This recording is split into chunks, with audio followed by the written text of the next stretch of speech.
mais tu étais ressuscité. Seigneur, c'était un matin de résurrection. Au lever du soleil, Seigneur, c'était comme ce jour-ci, au premier jour de la semaine.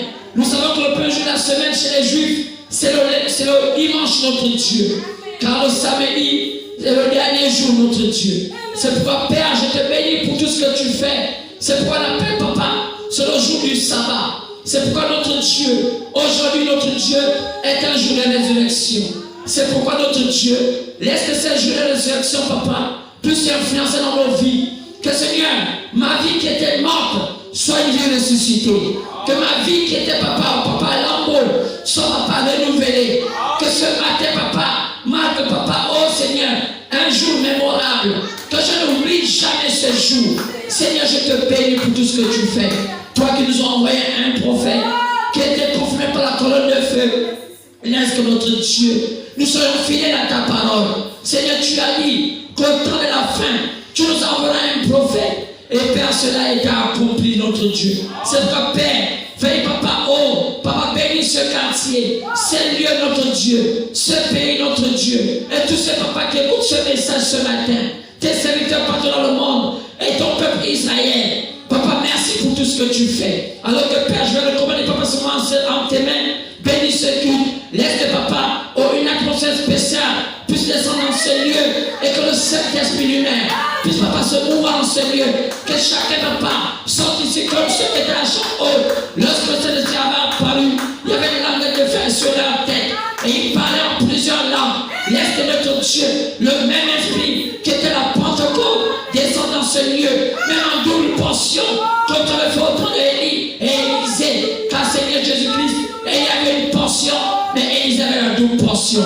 Père, ce matin, nous voulons la double portion, Papa, de ton esprit, que ça descende, Seigneur, que tout ce qui est foi en moi soit brûlé, Seigneur, dans le nom de Jésus. Ou est ton serviteur de manière spéciale, que lorsqu'il parle, Seigneur, laisse que Papa, nous soyons seuls comme sur les chemins de maïs. Lorsque tu leur parlais, le cœur bleu dans deux. Et il disait, nos cœurs bleu dans nous lorsqu'il nous parlait. Laisse que ça ne soit pas moi, mais le Saint-Esprit au travers de moi. Nettoie-moi, Papa. Laisse que je sois comme un vase, prêt à être utilisé par le propriétaire. Merci pour tout ce que tu fais. L'honneur, la gloire te reviennent au siècle des siècles, dans le parfait nom du Seigneur Jésus prié. Amen et Amen. Alléluia. Alléluia. Alléluia. Alors que nous allons entrer dans la parole, nous allons chanter ce cœur. Prends le nom de Jésus avec toi comme un puissant bouclier. Alléluia.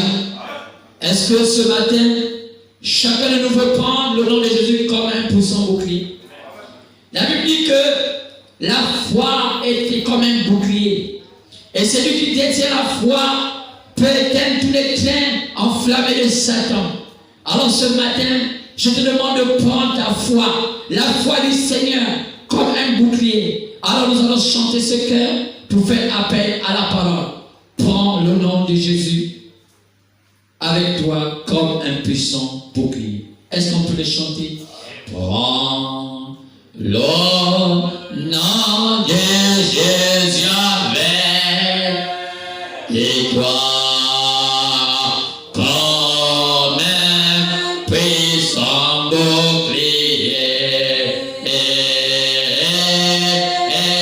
Et quand les tentations surviennent,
avec toi. Oui, prends le nom de Jésus avec toi.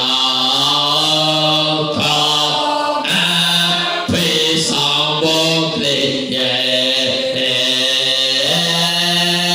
Et quand les tentations surviennent,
Bien-aimé Père Céleste, je te remercie, Papa, pour ce matin, car tes enfants ont honoré au rendez-vous. Seigneur, tu as dit, venez à moi, vous tous qui êtes chargés, fatigués, et je vous donnerai le repos. Ce n'est pas le repos que donne l'homme, mais c'est le repos que donne le Saint-Esprit lui-même. C'est pourquoi ce matin, je veux te remercier pour tout ce qui a été fait. Que ce soit les chants qui ont été chantés, pour ceux qui ont accompagné, pour ceux qui ont commencé dans l'adoration avec toi, Seigneur, qui ont, papa, mis leur cœur, qui ont émis les paroles, qui ont attiré, papa, l'Esprit Saint ce matin. Père, éveille les bénis richement. Merci, papa, pour la congrégation présente. Papa, souviens-toi de ceux qui ne sont pas là, notre Dieu. Père, souviens-toi de ceux qui ne se sentent pas bien. Père, papa, mes pensées vont vers la France, notamment notre bien-aimé frère Tanquès. Père, oh notre Dieu, peut-être ici, là, il y aura encore un médecin. Comment n'est pas, Seigneur, étends ta main sur lui, car tu n'as pas une main courte. C'est notre frère. Seigneur, simplement par amour, même si nous étions les plus incrédules de la terre, si simplement tu peux dire qu'il soit guéri, Seigneur, cela serait exaucé. Que dit notre bien-aimée sœur Chalice, Seigneur, quelque part dans Libreville, qu'elle n'ait pas dit, Seigneur, que tu étends ta main sur elle, notre Dieu. Oh, notre Dieu, que dit de tout cela, papa, qui, papa, je ne connais pas, qui ne se sentent pas bien, mais je vais simplement, papa, adresser une parole à leur rencontre, à leur endroit, notre Dieu. Que, Seigneur, tu étendes ta main, notre Dieu. Que, papa, tu guérisses, papa, leur âme, tu guérisses leur esprit, leur chair. Que, papa, il soit renouvelé, notre Dieu. Merci pour tout ce que tu fais. Bénissez-le, notre Dieu. Tu es ta papa, ton serviteur. Alors, je recommande, papa, ce que tu as entre tes mains.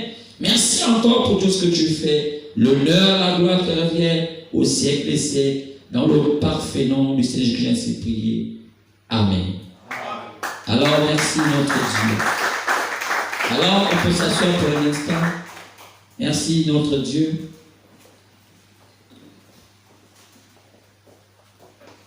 J'aimerais vous remercier pour le fait que vous honorez de votre présence en ce lieu.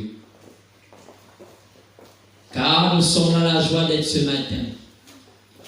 Car le prophète roi David disait qu'il était dans la joie lorsqu'on disait d'aller dans la maison du Seigneur.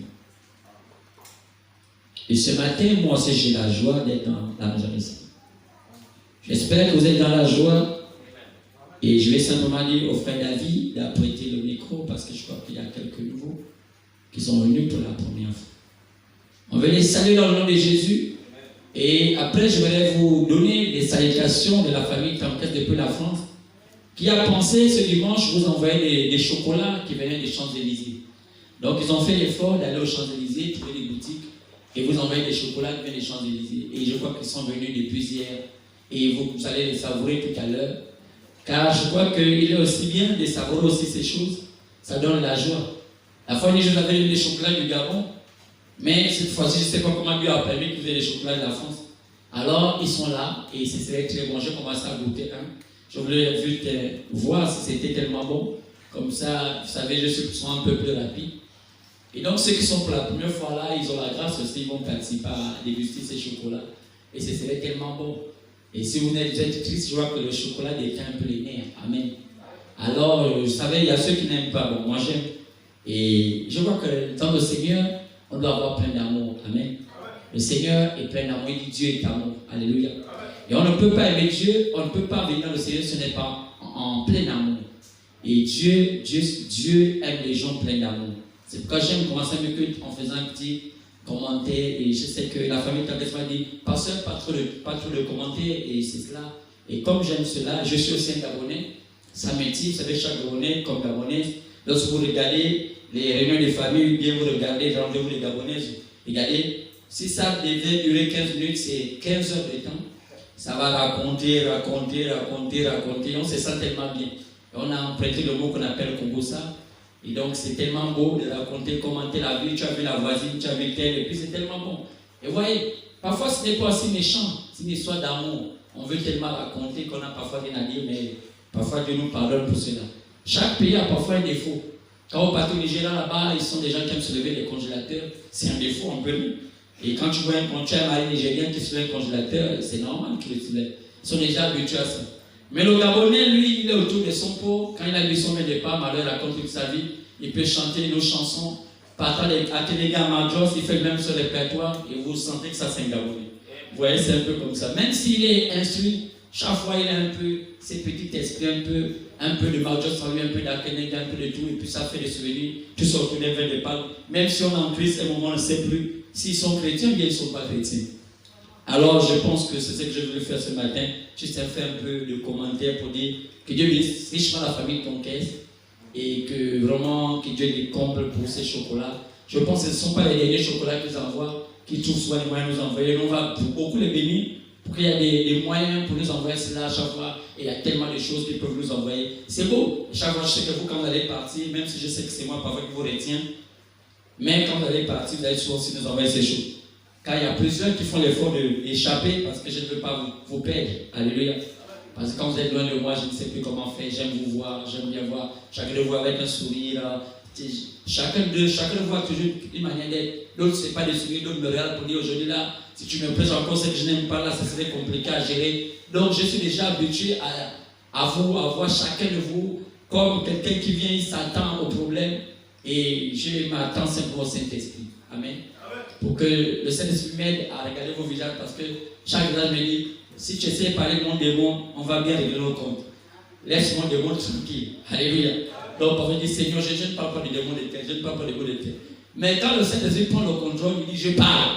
Et quand j'ai fini un culte, je dis, Seigneur, qui m'a dit de parler? Maintenant, les gens ne peuvent pas s'imaginer que c'est le Saint-Esprit qui me pousse à parler du démon. Et parfois, chacun a besoin de chérir son démon, mais le Saint-Esprit vient dénoncer cela. Parce que le Saint-Esprit qui vous aide veut vous dégager de ces démons qui étaient un fardeau. Alléluia. Donc, j'aime bien cela. Alors, je voulais saluer tous ceux qui sont venus pour la première fois. J'ai vu d'abord qu'il y a une dame qui est entrée. Il fallait qu'elle a voulu faire un peu. Madame peut prendre place, elle a dit non, je comprends qu'elle avait du caractère. Jusqu'à qu'elle nous a annoncé ses couleurs quand même. Bon, on voulait commencer par elle, parce que je crois que quand j'ai vu qu'elle a annoncé les couleurs, je me suis dit, est-ce que ça c'est pas la famille? Si c'est pas Sophie Maïté et Sœur Leslie. Il y a que ceux-là qui ont un peu des caractères comme ça. Et quand je me dis, ah, ça c'est sûr que ça ne s'ignore pas. Parce que c'est le sang. Amen. Donc on veut quand même la saluer parce que notre sœur, qu'elle soit sûre que nous l'aimons de tout notre cœur et que c'est chez elle et que s'il y a une liberté de sauter, de crier, de danser, de titiller un peu, de dire, mais tu as entendu ça, c'est toi, ça c'est. Bon, il faut un culte chaud, il faut que les gens se sentent bien. Parce qu'à la chambre haute, ce n'était pas un culte des morts, il n'était pas là comme ça. Non, chacun est venu comme un peu des gens malades, Pierre, comme ça. Et voilà, on dit, mais Pierre, c'est comment? Ça, on peut plus. André avait dit ceci, puis on dit, ils avaient bu le vin. Il disait seulement Acte chapitre 2. Vous allez voir qu'on disait qu'ils étaient comme des gens qui avaient bu le vin. Il disait quand il était à la chambre haute, ça avait des esprits un peu debout. Donc ici, là, on ne veut pas les gens qui sont des morts. Ce n'est pas un culte aux morts. Non, on ne fait pas les cultes aux morts pour dire, je vous salue Marie, je vous salue Pierre, je vous salue André. Ils sont déjà partis de l'autre côté. On sait qu'on va les retrouver, on ne salue plus. Et bien André, tout ça. Donc c'est un peu cela. Donc ce matin, on va d'abord saluer cette jeune dame. Je pense qu'elle peut nous dire qui elle est. Et puis on va remercier le fait qu'elle soit là. Alors on va lui donner son micro. Alors si elle peut se lever, ça me fait plaisir. Elle va nous donner juste son prénom, nous dire qui l'a venu. Et voilà, ça me fait. Oui, bon, voilà, ça c'est à vous la parole. Ah, elle est. Je me prénomme Déborah. Oui. Je suis la petite sœur de sœur de Oui. Ah, c'est fini? Ok, d'accord. Merci, sœur Déborah. Acclamons le Seigneur pour revenir sœur Déborah. Alors, soyez bienvenus dans ta maison, car ce n'est pas ma maison. Je ne suis qu'un homme qui est venu juste faire ma partition, donc comme une musique. Chacun fait sa partition. Moi, je suis venu prêcher. Vous êtes venu écouter. Chacun fait sa partition. Mais c'est une maison qui appartient à quelqu'un, à un qu'on appelle le Seigneur Jésus des gloires.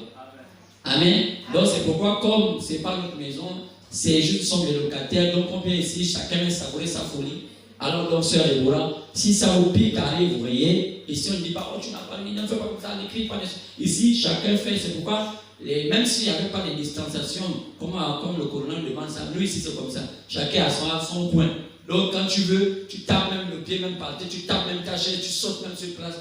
Donc, tu peux, bon, maintenant, si tu t'attends avec le voisin, tu peux dire, voisin, tu as entendu, bon, c'est pourquoi chacun, il faut chercher le bon voisin, qui ne soit pas le voisin un peu guindé, que tu n'as pour dire, non, moi, je suis en enquêté pour voir si je ne vois pas, non. Il faut un bon voisin avec qui vous. Parce que le but, c'est comme même du football, il faut, le voisin, mais c'était ça.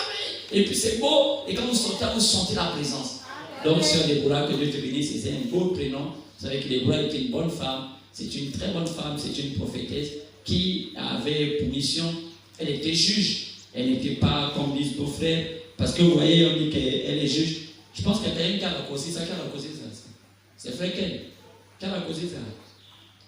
Il y a quelqu'un, faites monter, bien c'est Prince qui a des mains spaghetti, qui n'a pas pu bien serrer. Il a des mains spaghetti. Mais pourquoi ça l'a causé? Ça l'a monté. C'était. Ça ne va pas la cause. Voilà. Voilà, maintenant c'est. Non, ça passe. Voilà, voilà, ça va. Toi, tu as des mains au moins de faire. Voilà, donc c'est un peu ça. Parce que moi, c'est votre cadeau. Moi, on se partage le même cadeau. C'est que ça m'aide un peu. Me faire. Ça va là-bas, personne n'est là-bas. C'est d'aider pour que. Oui, aide. Et ça aille un peu, que cela prenne un peu. Ça n'aille pas là-bas. Voilà, il ne faut pas que ça me quitte aussi. Chacun a sa place. Non, non, c'est pas. Voilà. Que je te confronte toujours à un photographe d'une église. Et lui, il fallait qu'il fasse tellement comme ça. Quand il filme, il doit faire comme ça. Il croit que c'est les photos qu'on fait comme ça. Donc, bon, donc je disais, donc voilà, donc je suis content, c'est Déborah que tu sois là. Parce que Déborah, c'est une femme qui prophétisait. Bon, même si aujourd'hui les pauvres églises disent maintenant qu'il faut commettre les pauvres femmes pour les prêcher, c'était parce que Déborah faisait. Elle était juge en Israël. Lisez la Bible, elle était juge. Et juge voulait dire que quelqu'un qui tranche les problèmes. Donc elle était sur un arbre, elle tranchait les problèmes. Et comme elle avait un don de prophétie, quand tu lui donnais ton problème, quand elle va dormir, elle fait des sons sur ta personne. Et quand elle voit par exemple que toi tu avais toi, elle dit non, ma soeur, on avait là, c'est toi qui avais toi. Voilà ce qu'elle faisait. Elle ne faisait pas que Alléluia, Alléluia. Non, non, non, non, non, non, non. Les bras ne faisaient pas ça. Ça, c'est vos histoires que les églises ont sont venus faire. Déborah s'est fait ça, c'est une malédiction en Israël. Donc, Déborah, elle était juge. Elle n'était pas pasteur. Il y a une différence entre juge. Juge sont les gens qui tranchent les problèmes. Parce qu'à l'époque, il n'y avait plus de pasteurs en Israël. Le péché était envers en Israël qu'il n'y avait pas de prophète dans ce temps. C'était un temps de sécheresse. Donc, c'était des juges. Un juge n'est pas un pasteur. Elle n'avait pas une église comme ça, elle prêchait. C'était interdit. On ne faisait pas ça. Aujourd'hui, maintenant, c'est que nos amis nous ont inculqué là. Je pense qu'il y aura une nouvelle génération qui va venir chasser tous les prophètes mal du Gabon là qui les envoient. On a besoin d'une nouvelle génération pour dire que ça c'est faux. Parce qu'il y a trop de fausseté. Donc c'est ça, je crois que quelqu'un va gérer les enfants là. Et je vois qu'il y a tous les gars là. Vraiment c'est compliqué les enfants gabonais. Et c'est le même qui continue à tourner, c'est pas ce que j'ai. Cet enfant. Donc voilà, donc c'est un peu de cela. Alors, donc je veux aussi saluer ceux qui sont suivis encore pour la première fois. Je vois il y a un monsieur d'abord. Le monsieur qui a l'ensemble africain. Ouais. Oui, c'est lui. On va lui. Pouvez vous lever, monsieur. Qui vous a invité? Qui vous êtes? Bonjour à tous. Bonjour, frère. Bienvenue. Moi, c'est Prince. Et je suis le neveu de Sonia Campus. Ah oui. Voilà, c'est lui, monsieur qui nous a amené le collier de chocolat. N'est-ce pas, c'est vous? C'est vous, frère Prince? Vous avez fait Prince Fares? Fares. Ah oui, voilà. Ça, c'est donc, acclamons le Seigneur. Et lui, il est spécial. C'est lui qui a insisté d'être au culte aujourd'hui. Donc, moi, un moment, quand je dis, l'histoire de Guicho, vous savez que dans ces affaires-là, dans les chrétiens, parfois, c'est apparenté. Donc, par maman, quand elle s'appelle, il parce qu'on veut que Prince paraisse, oui, vraiment, il écoute au culte aujourd'hui. Je dis, maman, moi, j'ai négligé. Elle a appelé combien de fois pour dire, qu'est-ce que tu as appelé Prince Fares? Ça, comment il communique avec maman et donc, moi, je n'ai pas compris l'affaire. Donc, elle veut seulement pour le salaire à l'ange de faire par Fares là aujourd'hui. Je dis l'affaire, même la parenté. C'est comme ça comment Marie avait forcé Jésus à multiplier le vin. Donc, faire ça alors en vin. Faire aujourd'hui. Comme si elle a envoyé le chocolat. Là, elle a un point honneur. Donc, comme je fais l'onction du chocolat sur moi. Et j'ai dit, ok. Et comme lui aussi, là, il a grâce, c'est par lui aussi que le collier est venu. Donc, je dis vraiment, frère, Prince, moi, c'est une bonne chose. Que Dieu te bénisse. Comme on a dit à la sœur Déborah, c'est votre maison. On vous aime bien. Ça soit pour la dernière fois. Et puis surtout que vous avez insisté d'être là. Vous-même, vous avez insisté que nous, on va aller à l'église. Parce qu'il y a un qui reste à la maison qui ne veut plus venir. Bon, il a apprécié le message, mais il dit qu'il est toujours occupé parce qu'il n'y avait pas les ordinateurs. Alors je crois que c'est pas ça. C'est pour de savoir que là-bas, là, je suis parti. On dit que là, on a secoué la partie, c'est pas bon. J'ai d'abord gardé la chose que j'aime. Vous savez que la chose là, on appelle lui-même. Je n'aime pas citer son nom. Mais chacun gardait sa chose particulière. Celui qui vient ici avec sa chose, c'est souvent compliqué. Ça bouge, la chose à tes pasteurs pour dire pourquoi tu es venu ici? Parce qu'il va encore dénoncer celle qui te retient. Mais lui, il a dit moi, je vais assister. Comme je le vois, gloire soit rendue à Dieu. Donc, Prince, sois attentif au message qui sera prêché aujourd'hui. Et si vraiment tu écoutes, et je dis ça aussi à la soeur des voilà, si vous écoutez ce message aujourd'hui, vous ne serez plus les mêmes personnes. Je vous dis ça dans le nom de Jésus. Personne n'a rencontré ce message que nous prêchons, même pour la première fois, sans qu'il échange. Jamais. Dès que le jour que vous avez écouté, c'est toute votre vie jusqu'à la tombe. Et oh non, le gars, c'est comme si c'est un Dieu qui nous poursuit. Donc c'est pourquoi je vous dis, soyez attentifs à l'esprit. Alors que Dieu vous bénisse richement. Merci frère Prince. Alors je suis content. Saute comme tu veux, danse comme tu veux. C'est ta maison. Ça vient de ton père. Alors il y a un dernier. C'est lui qui est dehors. Oui. Ah, il ne pouvait pas se lever. Oui, frère. Vous pouvez vous lever. C'est vous qui étiez le matinal aujourd'hui? Oui. Ah oui, il était le premier de tout le monde. Il était déjà à 8h, il dit mes frères. Il était le plus rapide, donc il voulait prendre l'onction avant vous tous. 8h30, il dit, ah, ça c'est quelle vitesse? Maintenant, tu nous dises qui il est, peut-être que c'est quelqu'un qui serait plus dangereux que nous tous, on ne sait jamais. Alors frère, qui vous êtes et comment vous appelez? Frère Joram. Joram. Joram. Oui. Ah, frère Joram. J'ai pris pour juste le message. En fait, c'est la troisième année. Ah bon? Oui. Ah oui. J'ai pris au Vendo. Vous priez au Vendo? Oui. Ah bon, chez qui? Le pasteur Grandin. Chez pasteur Grandin. Grandin. Aujourd'hui, vous n'êtes pas parti là-bas? Non, ça fait 3 semaines que je suis là. Pourquoi? Pourquoi vous n'êtes pas parti chez pasteur Grandin? C'est le taxi. Oui, le taxi aussi. Le taxi qui vous embête ou bien vous voulez pas aller là-bas? Le taxi m'embête aussi. Le taxi? Donc, je ne reste pas ici. Ah, vous n'êtes pas ici, hein? Oui. Ah, vous êtes au Vendo? Oui, je reste au Vendo. Vous savez que sur est-ce que vous allez là-bas, on va plus voir aussi, hein? Oui, mais c'est ça dépend. Oui. Oh oui, mais c'est ça. Bon, vous êtes très fait appeler. Donc, on peut dire, frère, en Inde, que Dieu vous bénisse. Bon, je ne sais pas comment encore. Bon, si vous avez encore d'autres choses à dire, vous voulez dire quelque chose? Vous êtes libre pour dire des choses. Vous avez quelque chose à dire? Rien, seulement vous avez voulu combiner quoi. Oui. Ah, vous allez retourner quand? Je me suis dit le 25, c'était mieux. Le 25 là. Oui. Oh, donc vous allez bientôt nous quitter. Bon, j'espère. Mais comme vous avez déjà rencontré une fois, je ne sais pas si vous allez nous quitter vraiment.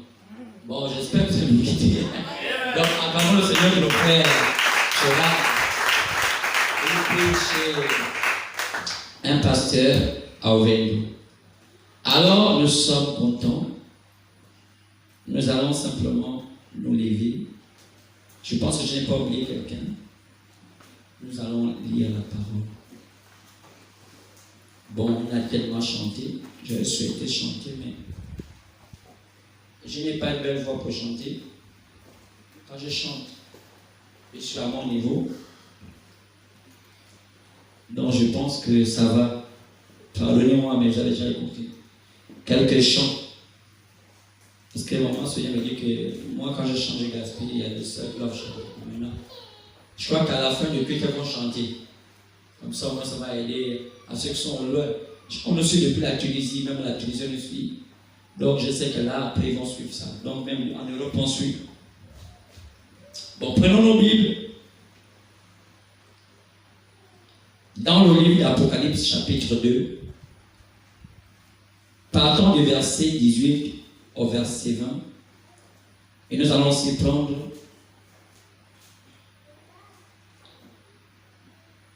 Un roi, chapitre 16, partant du verset 29 au verset 33. Apocalypse 2, 18 à 20. 1 roi 16, 29 à 33. Lisons l'Apocalypse 2, 18 à 20. Je crois que vous avez vos Bibles en main. Et je crois que frère David, vous mettez un peu de bien parce que je crois qu'on est sombre ici. Qu'on est un peu. C'est à cause des vidéos qu'on poste pour l'Europe. On a besoin d'avoir. Voilà. Parce que c'est le temps de la perfection.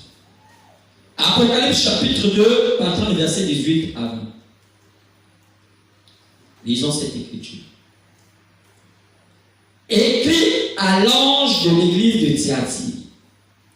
Voici ce que dit le Fils de Dieu, celui qui a les yeux comme une flamme de feu et dont les pieds sont semblables à de l'airain ardent. Je connais tes œuvres, ton amour, ta foi, ton fidèle service, ta constance et tes dernières œuvres plus nombreuses que les premières. Mais ce que j'ai contre toi, c'est que tu laisses la femme Jézabel qui se dit prophétesse enseigner et séduire mes serviteurs pour qu'ils se livrent à l'impudicité et qu'ils mangent des viandes sacrifiées aux idoles. Nous allons prendre 1 Roi, chapitre 16, partons du verset 29. 1 Roi 16, 1 Roi 16, partons du verset 29. Akab, fils de Omri, régna sur Israël la 30e année d'Asa, roi de Juda. Akab, fils d'Omri, régna 22 ans sur Israël à Samarie. Akab, fils d'Omri, fit ce qui est mal aux yeux de l'Éternel, plus que tous ceux qui avaient été avant lui. Et comme si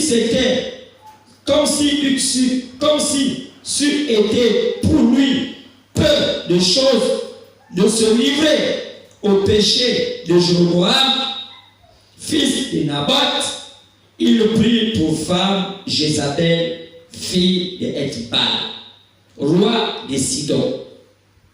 Et il alla servir Baal et se prosterner devant lui. Il éleva un autel à Baal dans la maison de Baal qu'il bâtit à Samarie. Et il fit une idole à Astarté. Akab fit plus encore que tous les rois d'Israël qui avaient été avant lui pour hériter l'Éternel, le Dieu d'Israël. Que le Seigneur bénisse la lecture de sa parole. Dans le parfait nom du Seigneur Jésus, ainsi prié. Amen. Veuillez vous asseoir dans la présence du Seigneur. Que Dieu vous bénisse. Nous voulons aborder un sujet ce matin. Nous avons commencé à défricher le terrain vendredi. Mais aujourd'hui, nous voulons un peu entrer en plein pied dans ce sujet. C'est pourquoi le thème de ce matin, nous voulons l'intituler « C'est quoi la religion de Jézabel qui influence toute la terre ?» C'est quoi? C'est une question. C'est quoi la religion de Jézabel qui influence toute la terre? Lorsque nous lisons ce chapitre, il y a plusieurs personnes qui m'ont déjà précédé et qui ont déjà prêché sur ce sujet de Jézabel. Ce n'est pas un sujet inconnu pour les gens qui fréquentent les églises. On apprend souvent dans plusieurs jargons que cette femme-là, c'est une Jézabel. Celui-là est Jézabel. Oh non, c'est une Jézabel. Souvent, c'est simplement une manière d'appeler une femme qui est de mauvais cœur. Et parfois, il y a des prédicateurs qui sont aventurés à apporter leur appréciation en prêchant l'évangile sur l'histoire de Jézabel. Mais ce matin, je veux vous rassurer que ce serait un peu plus différent. Parce que ce matin, nous avons le devoir d'aller un peu plus loin et nous allons creuser. Car nous ne sommes pas ici pour nous faire une farce, nous sommes ici pour écouter la parole. Et si nous parlons de la religion de Jézabel qui influence toute la terre, c'est sûr que beaucoup ont parlé de Jézabel, mais ils n'ont jamais développé la religion de Jézabel qui influence toute la terre. Vous allez me poser la question, comment la religion de Jézabel influence toute la terre? Moi, quand je me vois pas être sous le contrôle de la religion de Jézabel. Quand je vois mon père, il n'est pas une femme, ce qui est sûr, mon père n'est pas Jézabel.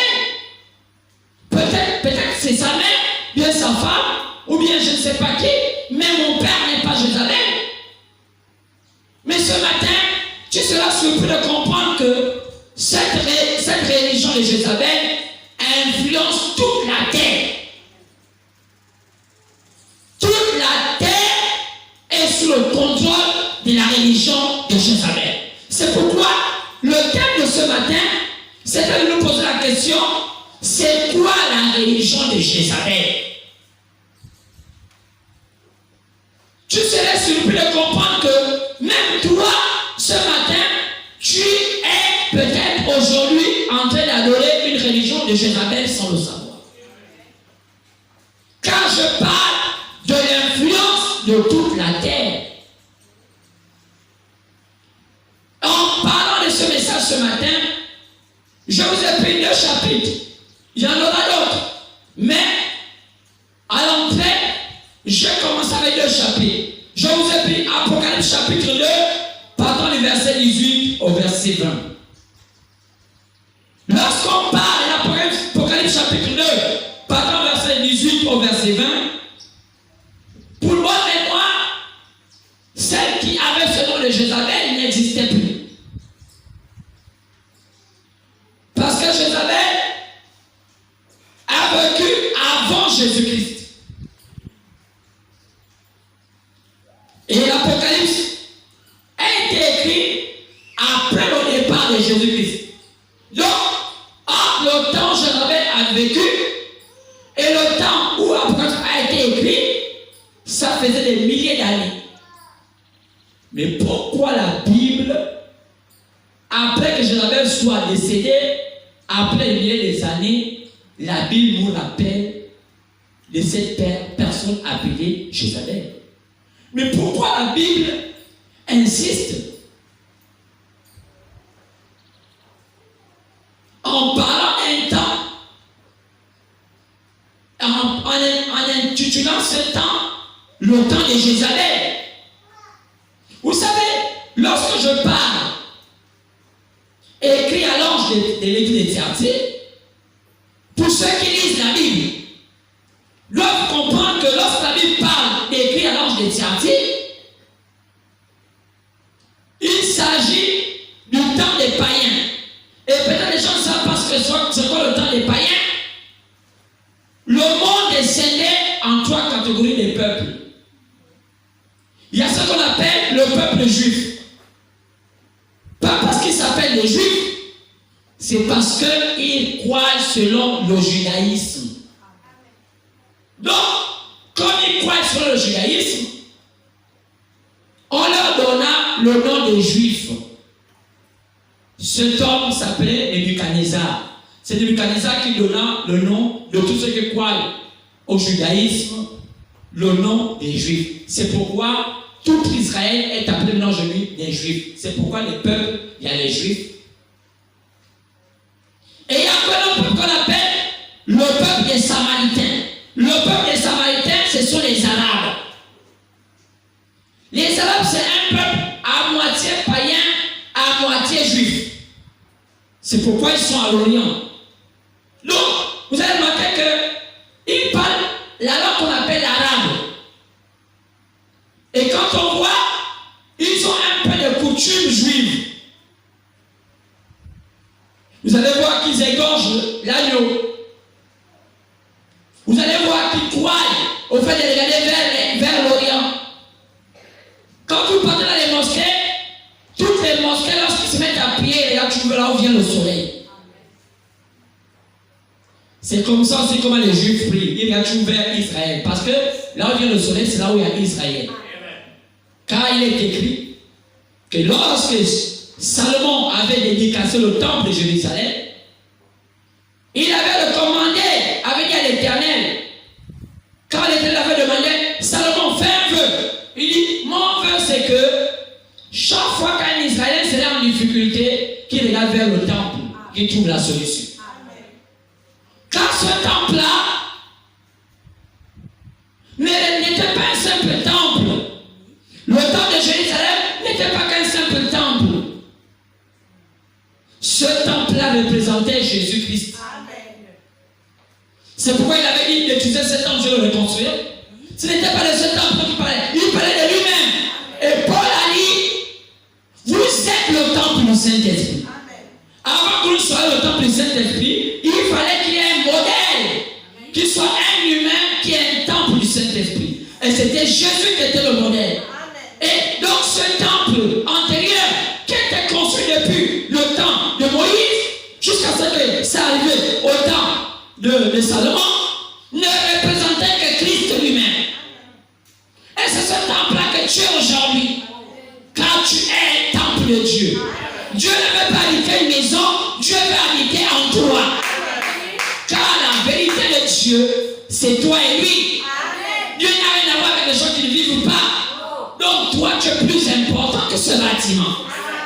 Alors, c'est pourquoi remarquez que les Arabes, eux aussi, imitent un peu Israël. Et dans leur religion, ils ont les mêmes descendants.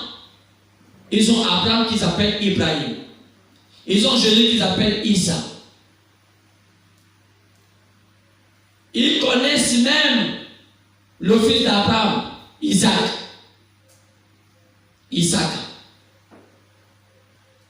Mais pourtant, lorsqu'on regarde, ils ont pris pour héritage l'autre. Au lieu que ce soit Isaac, ils ont pris Ismaël. Donc ça veut dire que, pourquoi ils ont pris Ismaël? Je vous ai dit qu'ils sont samaritains. Un pied chez les juifs, un pied chez les païens. C'est pourquoi on les appelle les samaritains. Voilà le deuxième peuple. Mais le troisième peuple, on l'appelle le peuple païen. Souvent le mot là, les gens pensent que païen veut dire que non, c'est l'injure. C'est péjoratif. Non. Païen, c'est un nom d'un peuple. Ce sont les peuples qui sont des idolâtres. Un peuple qui croit au paganisme. C'est d'où vient le mot païen. Donc, paganisme, les païens. On croit à beaucoup de choses. On croit à tout, aux cailloux, aux chiens, tout ce qu'on peut. On adore tout. C'est ce qu'on nous appelle des païens. Donc, il y a trois peuples qui peuplent la terre. Ce sont les Juifs, les Samaritains et les païens qu'on appelle autrement les nations, sinon les gentils. Et quand on les représente, on peut retrouver leurs origines selon les trois fils de Noé. Car les Juifs étaient dans le couloir des Sem, les Samaritains étaient dans le couloir des Japheth, et les païens qu'on appelle les nations, les gentils, étaient les descendants de ce qu'on appelait Cam, le fils de Noé qu'on appelait Cam. Il y a qu'à lire votre Bible, vous allez voir que quand on parle des descendants, vous allez voir que même quand on parle d'Abraham, il descend des Japheth, il descend des Sem. Pourquoi? Parce que il y a trois peuples qui peuplent la terre. Alors, ici, Actes chapitre 15, pardon, verset 13, jusqu'au verset 14, nous dit, après que Dieu ait apporté son salut vers le premier peuple qu'on appelle les Juifs, après il allait vers les Samaritains, vous avez vu, je suis allé en Samarie, il devait finir par descendre vers le troisième peuple qu'on appelle les païens, sinon les nations.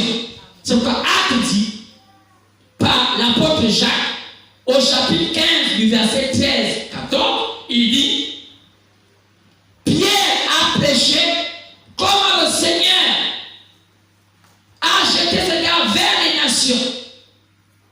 Il a d'abord laissé Israël pour aller chercher parmi les païens, les nations, un peuple qui va porter son nom. C'est pourquoi nous les païens, les Gabonais sont les païens, les Français sont les païens, les Américains ce sont les païens, tous les pays à part Israël, à part les Arabes, ce sont les pays païens. On nous appelle les nations. Et nous avons tous les mêmes manières de comprendre la vie. Nos adorations sont pareilles. Quand vous partez en France, vous partez au Togo, au Bénin, au Gabon, au Ghana, si vous demandez les ancêtres de ces pays, comment ils croyaient en Dieu, la philosophie est la même. C'est pourquoi ça n'a pas empêché. Au sortir des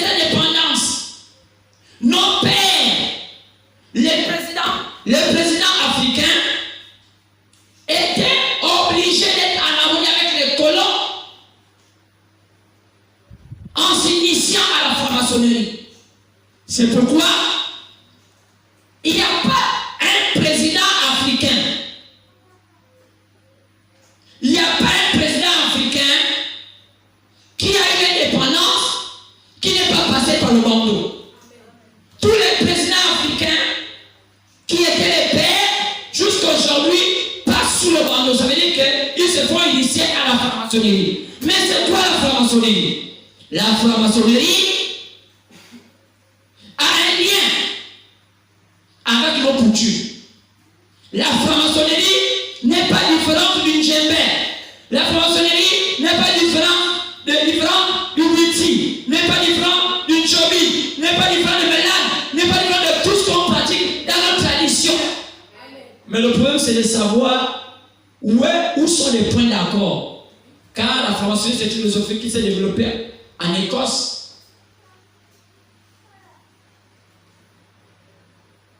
Et après, ça a navigué jusqu'en Angleterre. Mais avant ça, ils avaient d'autres, ils avaient d'abord la Rose-Croix. C'est des philosophies qui regroupaient des hommes qui avaient des pensées, des seigneurs. Alors, ça a grandi jusqu'à ce que ceux qui étaient les maîtres de cette terre ont pensé qu'on ne peut pas être grand sans pourtant appartenir à un club. Et vous voyez, ces clubs, d'où tous les grands penseurs étaient dans des maisons de réflexion, qu'on appelle des maisons de lumière. Donc, nos aïeux, nos présidents, même celui du Gabon, avaient l'obligation de passer là-bas parce que, pour passer le témoin, désormais que les Africains gèrent leur propre pays, il fallait se rassurer que leur philosophie se mariait à la philosophie des Occidentaux qui étaient les pères, nos pères de la colonie. Et quand nos pères sont allés sur le manteau, donc allés se faire ici à la franc-maçonnerie, ils ont compris que il n'y avait pas trop de différence entre nos traditions et ce que les Blancs leur donnaient de faire. C'est pourquoi la pilule est bien passée. Maintenant, pour ceux qui ne s'étaient jamais fait laisser, même dans nos traditions, ce n'était pas facile à comprendre. Parce que c'était pour eux la première fois qu'ils voient ces genres de pratiques et ces genres de connaissances qu'on va les inculquer. Mais pour ceux qui étaient déjà initiés, il n'y avait seulement qu'un seul pas. Il fallait seulement faire un pas à la tradition, un autre pas à la franc-maçonnerie. Donc, ça a glissé. Maintenant, aujourd'hui, pourquoi tant de crainte sur ces genres de pratiques? La Bible dit que mon peuple périt faute de connaissance. Même les pasteurs s'amusent à dire des choses qu'ils ne maîtrisent pas. Et aujourd'hui, on a plus de faux pasteurs que de vrais pasteurs. Parce qu'un pasteur n'est pas quelqu'un qui vient faire du fanfaron, bien qui vient faire juste la figuration. Un pasteur, c'est un homme spirituel. Il est censé stabiliser quelqu'un lorsqu'il se sent dans l'institut, dans la spiritualité. Quand un pasteur vient vous raconter des balivernes, il faut mieux prendre vos deux pieds et sortir parce que vous n'êtes pas venu amuser la galerie. C'est question de spiritualité. C'est pourquoi, si vous voyez aujourd'hui tant de spéculations au sujet de la franc-maçonnerie, c'est parce que la plupart, sinon la quasi-totalité des pasteurs ne connaissent pas au sujet.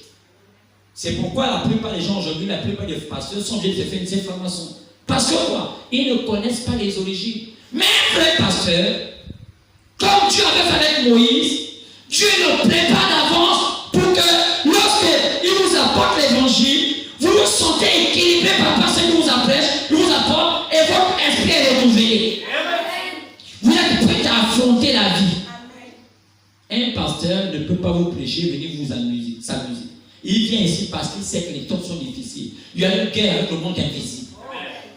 Donc, aller dans une église parce que tu vas aller chanter, aller dans une assemblée parce que tu vas aller monter ta langue, aller dans une assemblée parce que tu vas monter tes jolies chaussures, aller dans une assemblée parce que tu vas avoir une communauté. Malheureusement, c'est ce que maintenant je viens les assemblées. On s'ennuie dans les maisons, on veut aller dans les assemblées pour aller faire des retrouvailles. Mais un lieu de culte n'est pas un endroit de retrouvailles. Les retrouvailles qu'on a dans un lieu de culte, c'est les retrouvailles qu'on a avec le Seigneur Jésus lui-même. Et quand vous sortez de là, vous êtes la même personne. Vos pensées sont renouvelées. Les choses anciennes sont passées. Vous marchez sur les grâces de l'Éternel. Tout ce que vous avez, vous connaissez ce qu'on appelle l'invisible ou le visible. Alors c'est pourquoi les païens, c'est nous. Et Dieu, pour nous apporter l'évangile, il fallait qu'il se donne 7 temps. C'est pourquoi on appelle les temps-là les 7 âges de l'Église. Pas d'Israël, Pas des Samaritains, mais des païens. Donc les païens pour le salut, Dieu avait choisi 7 états. C'est pourquoi la Bible appelle ça les 7 âges d'église. Et quand vous lisez dans votre Apocalypse chapitre 2, au chapitre 3, tous les chapitres 2 et chapitre 3, on vous parle des 7 églises. Ces 7 églises sont 7 états. Et cette période qui a été programmée pour choisir ces élus parmi les païens. Car les élus ont été choisis parmi les païens, pas en Israël. Le salut d'Israël est différent du salut des païens. Israël a son salut, les païens ont le leur. Donc, confondre le salut d'Israël et le salut païen, ça t'amène à ne pas connaître la vérité des Écritures. Nous voyons aujourd'hui beaucoup de gens qui m'en vont en Israël me laver aujourd'hui. Pour faire quoi? Oh non, Jésus, connais-tu le salut de ton salut? Connais-tu comment Dieu a élaboré ton salut? Est-ce que dans le programme du salut des païens, on t'a dit va te laver en Israël? Qu'est-ce qu'amène là? Qu'amène ça? Le fait, l'ignorance des pasteurs païens concernant le salut. Mais qui les a fait pasteurs puisqu'ils sont ignorants? Eux-mêmes. Ils se sont fait des écoles. Ils ont commencé à faire de l'intellectualisme. Les gens pensaient que la spiritualité c'est l'intellectualisme. Plus le pasteur parle bien français, il a bien une belle église climatisée, c'est un bon pasteur. La spiritualité n'a rien à voir avec l'intellectualisme. Pierre n'était pas instruit, mais Pierre était un pasteur. La plupart des grands hommes de Dieu n'étaient pas des hommes qui étaient à l'école. Parce que le langage spirituel est différent du langage de l'école. Voilà où arrive le problème avec nous, les païens. C'est pourquoi, quand je parle de cela, c'est pour amener l'histoire d'Apocalypse chapitre 2 qui dit pourquoi on interpelle Jézabel. En quelle période cette partie-là de l'écriture a été accomplie? Dans les années 1800. Parce que premier âge des païens a commencé dans les années 53. Ça a terminé dans les années 170. Deuxième âge a pris dans les années 170, ça a terminé dans les années 312. Le deuxième âge a commencé dans les années 312. Le troisième âge a commencé dans les années 312 pour aller dans les années 700, 750, 800. Ça c'est le troisième âge. Maintenant, le quatrième âge a pris dans les années 750 et ça allait dans les années 1500. Donc, quand on parle de Thyatire, Thyatire c'est le quatrième âge, le quatrième temps. Donc, il y avait Éphèse, il y avait Smyrne, il y avait Pergame et il y avait Thyatire. Donc, le quatrième temps que Dieu a utilisé, c'est quoi? Pour choisir parmi les païens une épouse de Jésus. Donc, les élus ont été choisis parmi les païens. C'est pourquoi on les appelle l'épouse de Jésus. Car Israël n'est pas l'épouse de Jésus. Israël, ce sont les frères de Jésus. C'est comme un salut différent du salut des païens. Mais nous, on est choisis comme étant l'épouse de Jésus, mais eux sont choisis comme étant les frères de Jésus. C'est pourquoi eux, ils peuvent dire à Jésus, fils de l'homme, Jésus les permet. Et ils peuvent appeler Jésus, fils de David, Jésus les permet. Et lorsqu'une femme païenne avait appelé Jésus, fils de David, soigne-moi, Jésus a appelé la femme la chienne. Pourquoi? Parce que le corps n'était pas bon. Il ne fallait pas qu'elle appelle Jésus fils de David. Car pour nous les païens, nous ne sommes pas, Jésus n'est pas un fils de David. Pour nous les païens, Jésus est fils de Dieu. Il est Dieu. Est-ce qu'on peut dire amen? Est-ce qu'on peut dire amen? C'est pourquoi aujourd'hui, si tu vas en Israël, si tu dis à quelqu'un que Jésus est Dieu, on te tue. Ils ne croyaient pas à ça. Ils croyaient que Jésus est fils de David. Pourquoi? Ça dépend du salut. Maintenant, nous, quand on a reçu ce salut, il est dit ici que dans l'âge de Thyatire, quand tout a commencé, à l'âge de Thyatire, quelque chose s'est passé. Dans cette période, dans les années 1800. Dans les années 1800, la personne qui dominait la terre à cette époque-là, c'était le pape Innocent. C'était né maintenant une histoire de pape. Il n'y avait pas de pape. Mais c'est Rome qui a commencé à mettre des papes. Mais qu'est-ce qui s'est passé? Il y avait une femme qui était cruelle à cette époque. On l'appelait Théodora. Théodora. C'était une impératrice. Elle était plus forte que son mari. Donc, dans les années 1800, la femme qui dominait toute la terre, c'est une impératrice. On l'appelait l'impératrice Théodora. Elle faisait tuer des gens qui voulaient croire au Seigneur Jésus.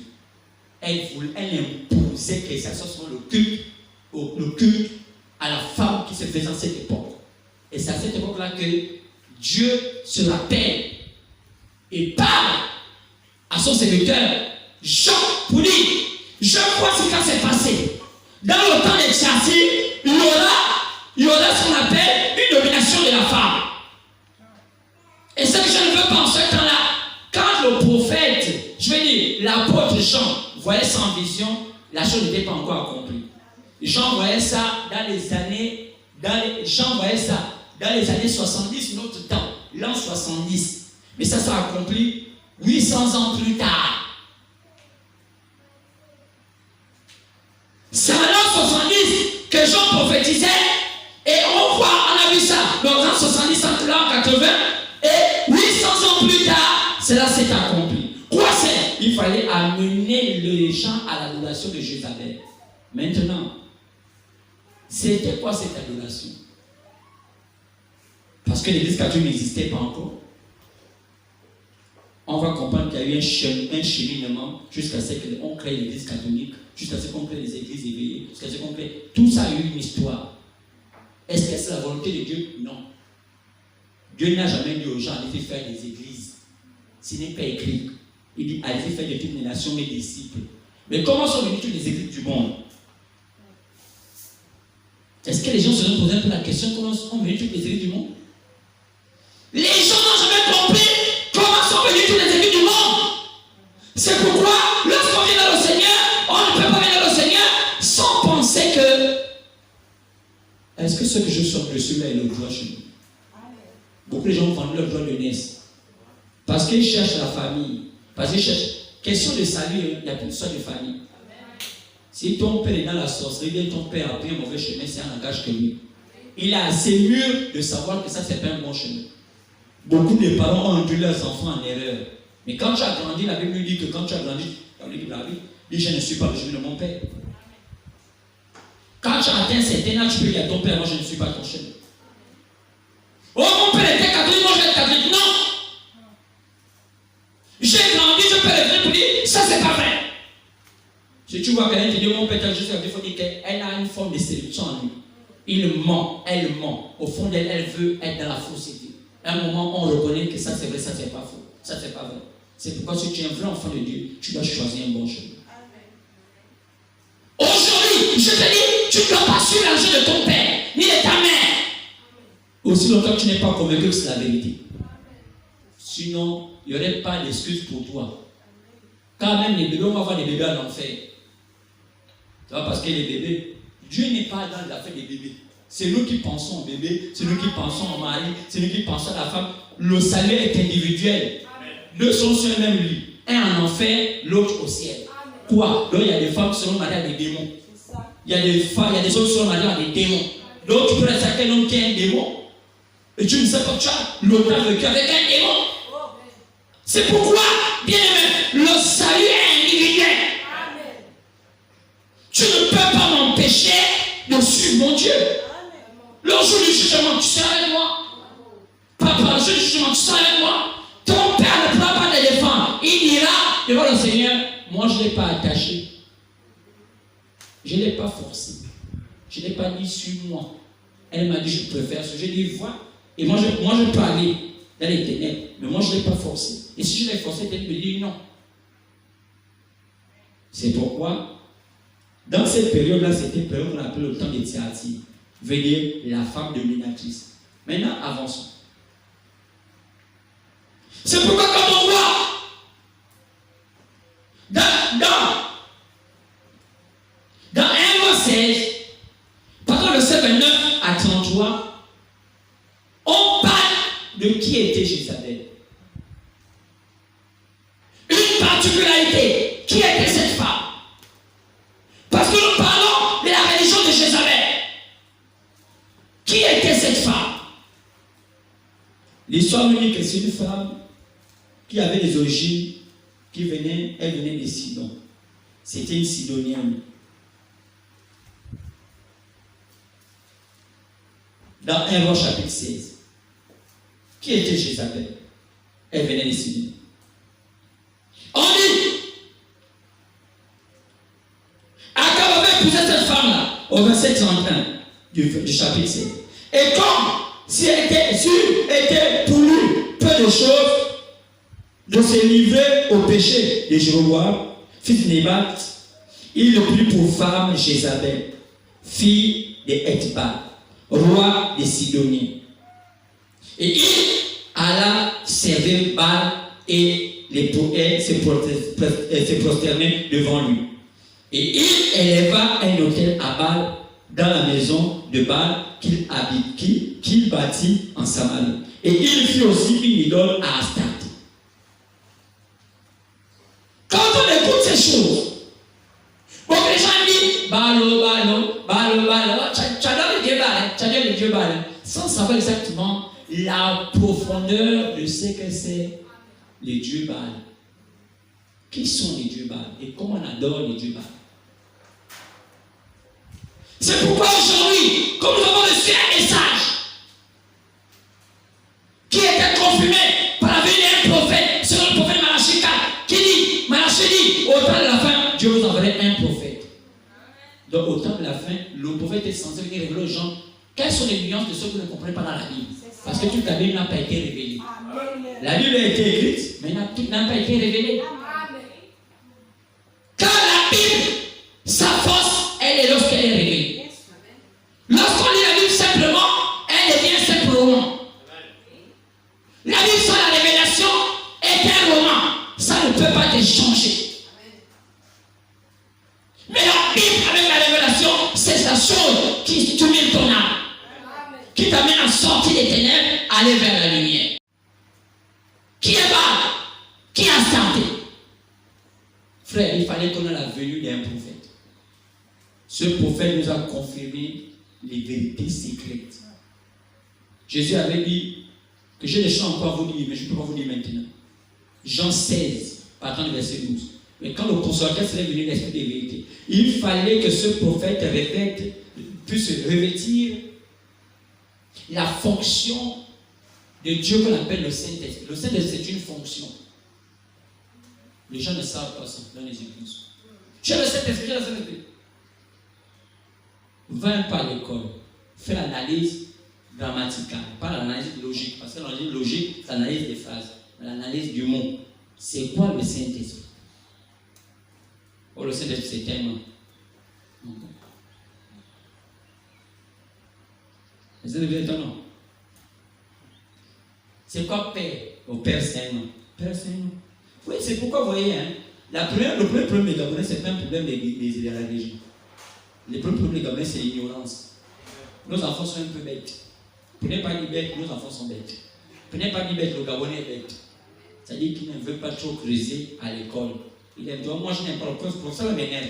Moi quand je vois ça, c'est comme s'il fait la sorcellerie. Au lieu d'aller pour l'école, non. Ça va pouvoir le professeur s'il est sorcier, s'il a mis ceci. Oh, j'aime voir sa chaussure. Hein. Oh, j'aime voir comment ils sont nés. Oh, c'est un bon professeur beau. Voilà l'esprit des Gabonais. Donc, la première chose qui embête les Gabonais, c'est l'ignorance. C'est pas les pouvoirs souvent qui veulent gérer des pays, gardent souvent les pays dans l'ignorance. Comme ça, les gens ne s'informent pas. C'est rare de voir des gens faire les mêmes débats dans la télévision gabonaise pour lui donner une préjugé des religions. Les Gabonais ne veulent pas ça. Donc, on ne va pas voir ça. Non. On ne peut pas confronter des pasteurs pour dire, toi, tu crois ça. Viens nous expliquer comment tu as commencé. Dis-nous un peu plus des origines. On ne fait pas ça. C'est fait exprès. Parce qu'on préfère laisser les gens aller tous les dimanches chanter, danser. J'étais avec Dieu. Les hommes qui sont éclairés se mettent à rire. Ils n'avaient qu'à continuer. Ça, c'est la pagane. La masse aime la bêtise. Laissons la masse dans le... Nous, vous allez voir que même, on a du mal à transmettre la connaissance à nos enfants. Nos enfants sont un peu limités. On livre nos enfants au dessin animé. C'est ça, si manga, c'est ça, et tu vas t'occuper tu vas sur Internet. Donc, non, c'est pas compliqué de voir que dans les pays comme le Gabon, c'est 2% des hommes qui sont bien aisés et 98% sont bizarres. C'est pas que parfois ça la combine, c'est pas question de la combine parfois. Parfois c'est la réalité. Parce que si tu prends quelqu'un qui n'a pas ne fût que les bases de la vie, tu lui mets là-dedans, c'est pas voyez aujourd'hui on a beaucoup de voleurs au Gabon. Parce que, frère, quelqu'un qui n'a pas la culture de gagner des millions, tu lui montres comme ça le Demandez aux gens là, ils volent l'argent. Qu'est-ce qu'ils font de ça? C'est volonté dans les Libreville. C'est Libreville n'est même pas grand. Dès que tu as fait 2 jours, tu as fait une Libreville. Tu as voté ça dans Libreville comment? C'est pas que nos soeurs là. Tu es un roumain toute la journée, tu dépends le cabran. Tu sais. C'est prendre une petite métisse, une petite prune, une petite ceci. Un moment profond, je pose est-ce que les gamins peuvent réfléchir à un moment qu'il y a autre chose à faire? Qu'est-ce qui fait ça? C'est un peuple limité. Limité!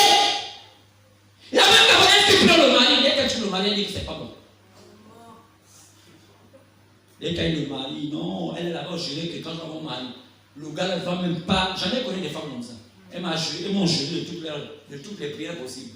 Parce que je vous dis, quand vous avez pris pour moi, le jour où je vais gagner pour moi, aïe aïe aïe, le gars là, non, il n'a jamais vu. Mais comme je connais, je dis, il y a rien de nouveau sur le soleil. Toi là, tu es une menteuse. Parfois, quand ça m'embête, je lui dis, je fais semblant. Parce que non, vous voulez douter. Non, moi je n'aime pas ça, non, je quitte l'église parce que tu as douté de ma foi. Et quel douter de la foi? Tout ce que tu me vas, c'est des perroquets. Pour le mari arrive. Ça ne fait même pas 2 mois, même 1 mois, même pas 1 semaine. Elle va venir ici. C'est quoi? C'est toi qui m'as donné le gars, je te dis. J'ai dit que là, tu vas régler tes problèmes. Il n'y a plus ça, j'ai dit, masser les pieds, masser. Qui c'est? Je suis sa couillesse. Mais toi, tu m'as dit que quand tu vas gagner pour toi, vous savez, hein? Il y a des nouveaux sur l'océan, on se connaît. C'est pourquoi, bien aimé, qui est Jézabel et quel est le culte Baal et Astarté? Dieu nous envoie un prophète. C'est pas le même bien. Regardez sa nature, la nature de Jézabel. C'est une femme cruelle. 1 Roi chapitre 19, pardon, verset 1 à 2. Elle fit tuer, 1 Roi chapitre 19, pardon, verset 1 à 2. Elle fit tuer tous les prophètes d'Israël pour mettre en Israël les prophètes de sa région. Donc, qui étaient les Sidoniens. Tous les prophètes étaient là, tous. Ils imposèrent à tous les peuples d'Israël d'adorer le Dieu Baal et Astarté. Et quand nous regardons 1 Roi, chapitre 18, pardon, verset 1 à 46, nous voyons le prophète Élie tuer ces prophètes-là. Et aujourd'hui, le même esprit est encore sur la terre. Mais ce n'est plus le balanisme du temps d'Isabelle là. Mais c'est pourquoi après on dit qu'il y a une autre manière, mais c'est encore la même adoration, mais ça peut changer les figures des personnages. Mais en réalité, c'est la même conception. Mais comment aujourd'hui le balanisme et le culte Astarté se pratique aujourd'hui? Cette femme-là, lorsqu'elle avait appris, selon Genèse, selon 1 Roi 19, 1 à 2, qu'Élie avait tué ses prophètes, elle dit: je jure de tous les dieux. Pourquoi elle dit je jure de tous les dieux? Regardez son langage. Elle dit je jure de tous les dieux. Elle ne dit pas je jure de Dieu. Elle dit je jure de tous les dieux. Quel Dieu la femme là adorait? Akab, je suis au chapitre 19. Akab apporta à Jézabel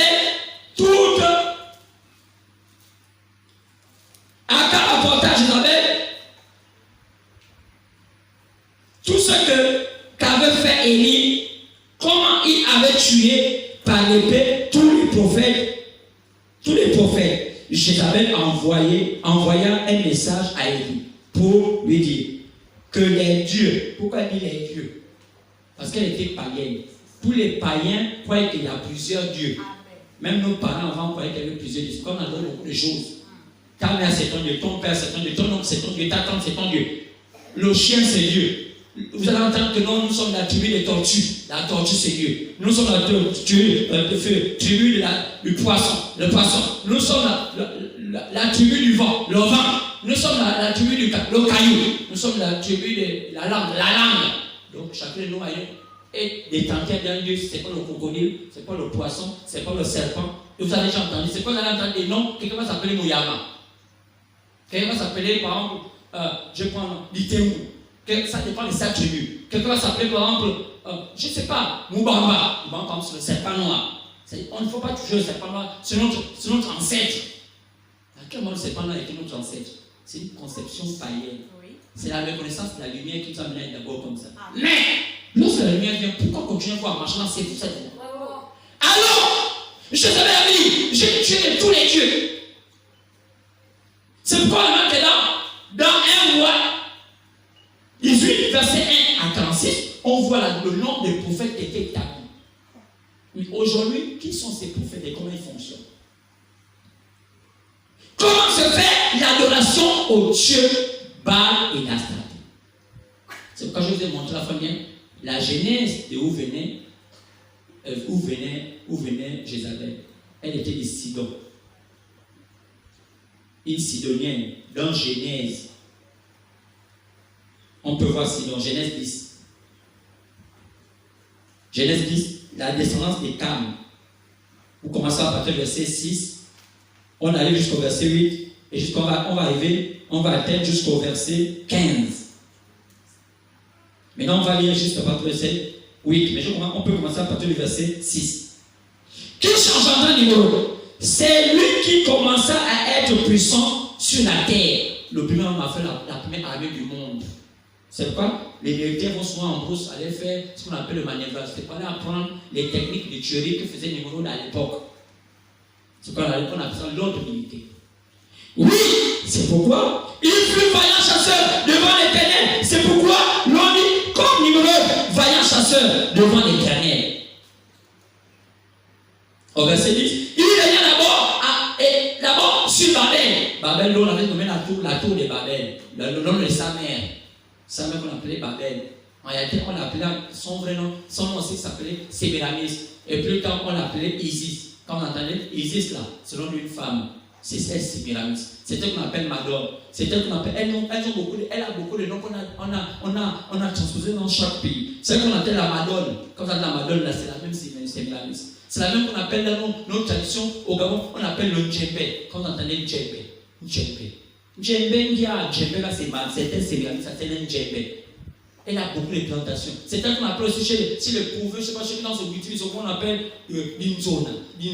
Quand on entend la femme, on appelle l'inzona. L'inzona, la femme blanche. C'est la terre qu'on appelle la sirène. C'est elle qu'on appelle la mamie Wata. En réalité, elle n'existe pas dans l'eau comme vous pensez. Comme aujourd'hui, j'ai entendu dans Internet, un Nigérien vous raconte n'importe quoi, qui vous fait écrire, non, il a parti par terre à la plage de Lomba, il sortait avec la sirène, des barricades.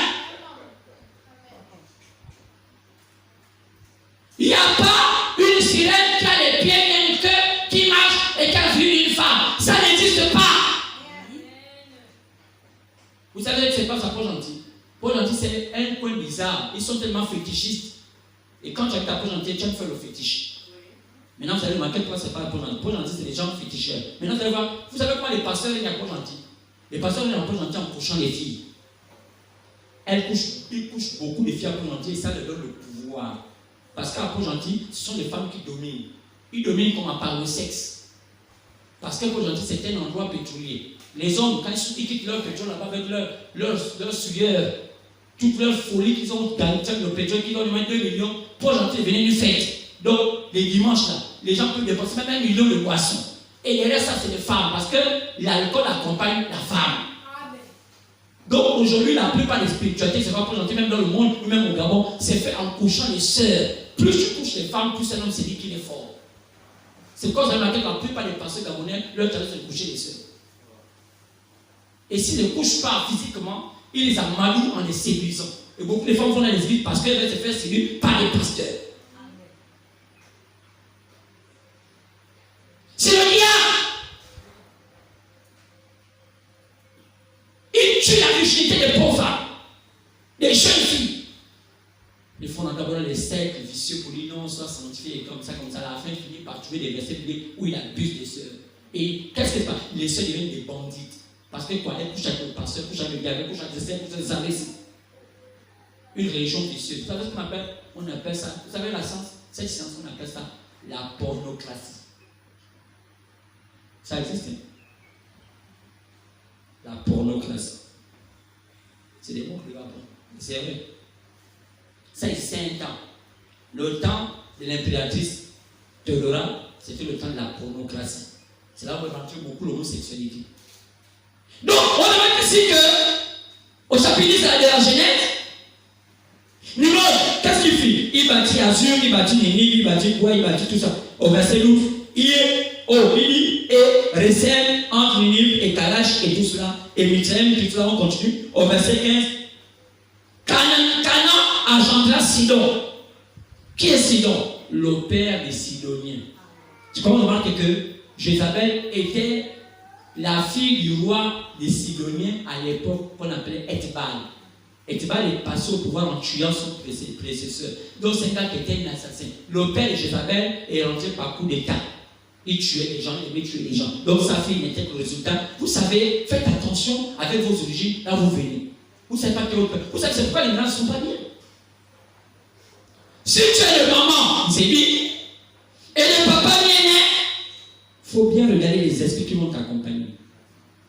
Les aînés ont une qualité d'esprit, les miens ont une qualité d'esprit. Il faut savoir faire la part des choses. Tu prends le bon côté de chez Méné, tu prends le bon côté de chez Méné, tu prends pour te façonner. Si tu prends tous les côtés, tu vas mourir. Parce qu'il y a parfois qui sont les élus. Va voir ces personnes. Va voir la femme des élus comme elle est. Sinon, va voir la femme bien née comme elle est. Elle s'est fait blanche du tout qu'elle aime se faire flotter les bains de vapeur, les bains de corps. Elle s'est fait blanche, hein, mais elle aime sentir avec comment on appelle ça, avec les parfums bien nets. Mais pourtant elle s'est fait blanche. Pourquoi? Vous voyez la duplicité. Va prendre une femme du Nord, une femme. On appelle, tous les moyens sont bons pour arriver à bon port. Si elle veut ouvrir son compagnie, elle ouvre ça, elle s'en fout. L'essentiel qu'elle arrive à construire une belle maison à la place, elle va ouvrir son compagnie. Il n'y a pas de gêne. Ça dépend. Ce sont les origines qui font ça. Tu vas prendre une ici. Oh, elle est rusée. Très rusée même. Je peux dire que parmi les femmes les plus rusées du Gabon, elle est ici. S'il y a le numéro 1, ce sont eux. S'il y a le numéro 2, ce sont eux. Ils sont les plus rusés de la République gabonaise. Demandez au Gissi, quelle est leur prêtresse? C'est l'impératrice. Pourquoi là-bas, ce n'est pas l'empereur, c'est l'impératrice? Qui est l'impératrice et génie? Pourquoi ils n'ont pas dit ça l'empereur et génie? Quand l'impératrice, quand on remarque que chaque ethnie a une manière dont Satan a le contrôle. Nous sommes influencés par ces choses.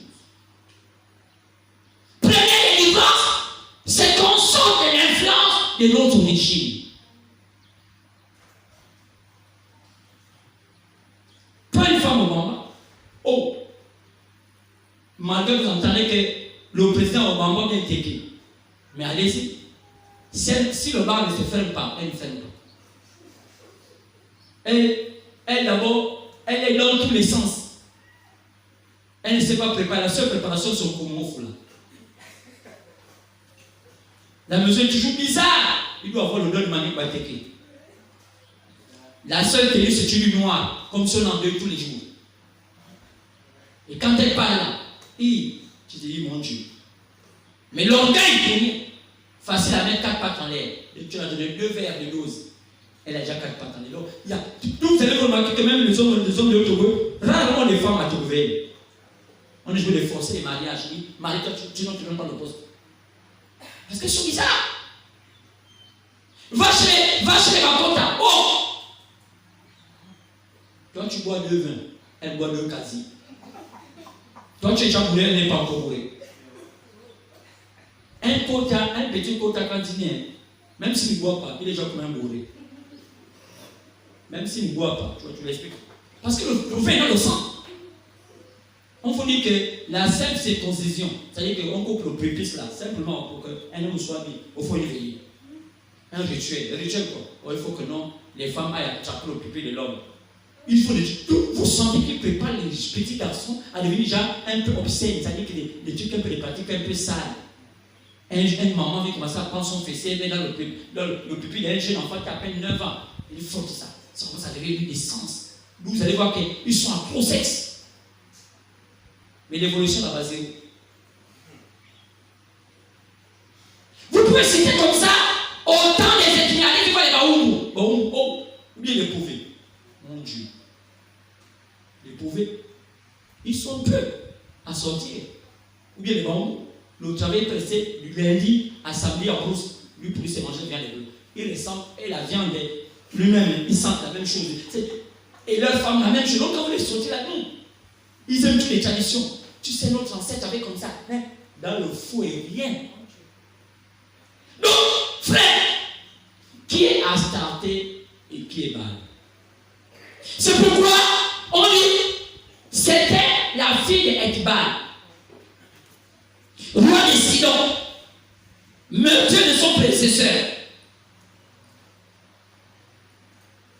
Comment ça donnait le dieu Baal Astarté? Comment cette religion a influencé toute la terre? Comment cette religion influence toute la terre dans les différents cercles de pouvoir, même à la franc-maçonnerie? Le Dieu Baal est adoré même à la franc-maçonnerie, même dans nos traditions, même dans nos politiques, même tout ce que nous faisons. Vous allez voir si Dieu nous permet. La politique, l'armée, l'économie, la religion, les athées. Là, vous n'allez pas comprendre qui sont les athées. Quelqu'un qui ne croit pas ni à la religion, ni à Christ, il est athée. C'est pourquoi les formations nous appellent les athées. Si tu veux appeler une formation, tu l'appelles athée. Ce n'est pas insulté. On les appelle les seigneurs athées. C'est les gens qui ne croient pas aux religions. Les athées, les religions, les traditions, toutes ces entités-là sont sous le contrôle du Dieu Baal. La plupart des grandes malédictions, la plus grande malédiction, la plus grande malédiction que le monde n'ait jamais connue pour les descendants Ecclésiaste chapitre 7, partant du verset 25. C'est Salomon qui dit la plus grande malédiction que le monde n'ait jamais eue. C'est lorsqu'une femme a un mauvais cœur. Quand une femme a un mauvais cœur, c'est la plus grande malédiction qui n'ait jamais existé. C'est pourquoi, frère, Jézabel, elle a marqué l'histoire, elle avait un mauvais cœur. Ecclésiaste 7, 25 à 26. 25 à 28. La plus grande malédiction du monde. Il faut retenir ça dans ta tête que la plus grande malédiction, c'est quand une femme est possédée. C'est-à-dire qu'elle est bizarre. David appelle ça la plus grande malédiction. Lisons. Il dit ça. Je me suis appliqué dans mon cœur à comprendre, à sonder et à chercher la sagesse et la raison des choses, et à connaître la folie et de la méchanceté et de la subtilité, la stupidité et la sottise, et j'ai trouvé plus amer que la mort. Qu'est-ce qui est plus amer que la mort? Frère, si quelque chose est plus amer que la mort, attends, donc c'est plus fort que tout? Parce que la mort, c'est la chose la plus difficile. Mais on dit que plus amer que la mort. La femme dont le cœur est un piège et un filet, et dont les mains sont des liens. Celui qui est agréable à Dieu lui échappe, mais le pécheur est pris par elle.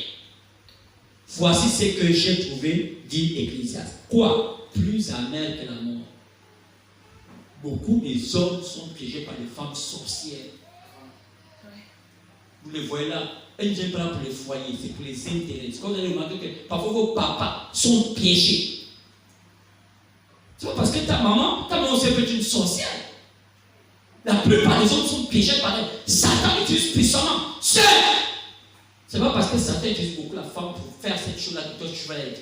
Tu peux être différente. C'est pas tout le monde qui va appeler. Non, soit la différence. Dis que moi je ne serai pas comme ça.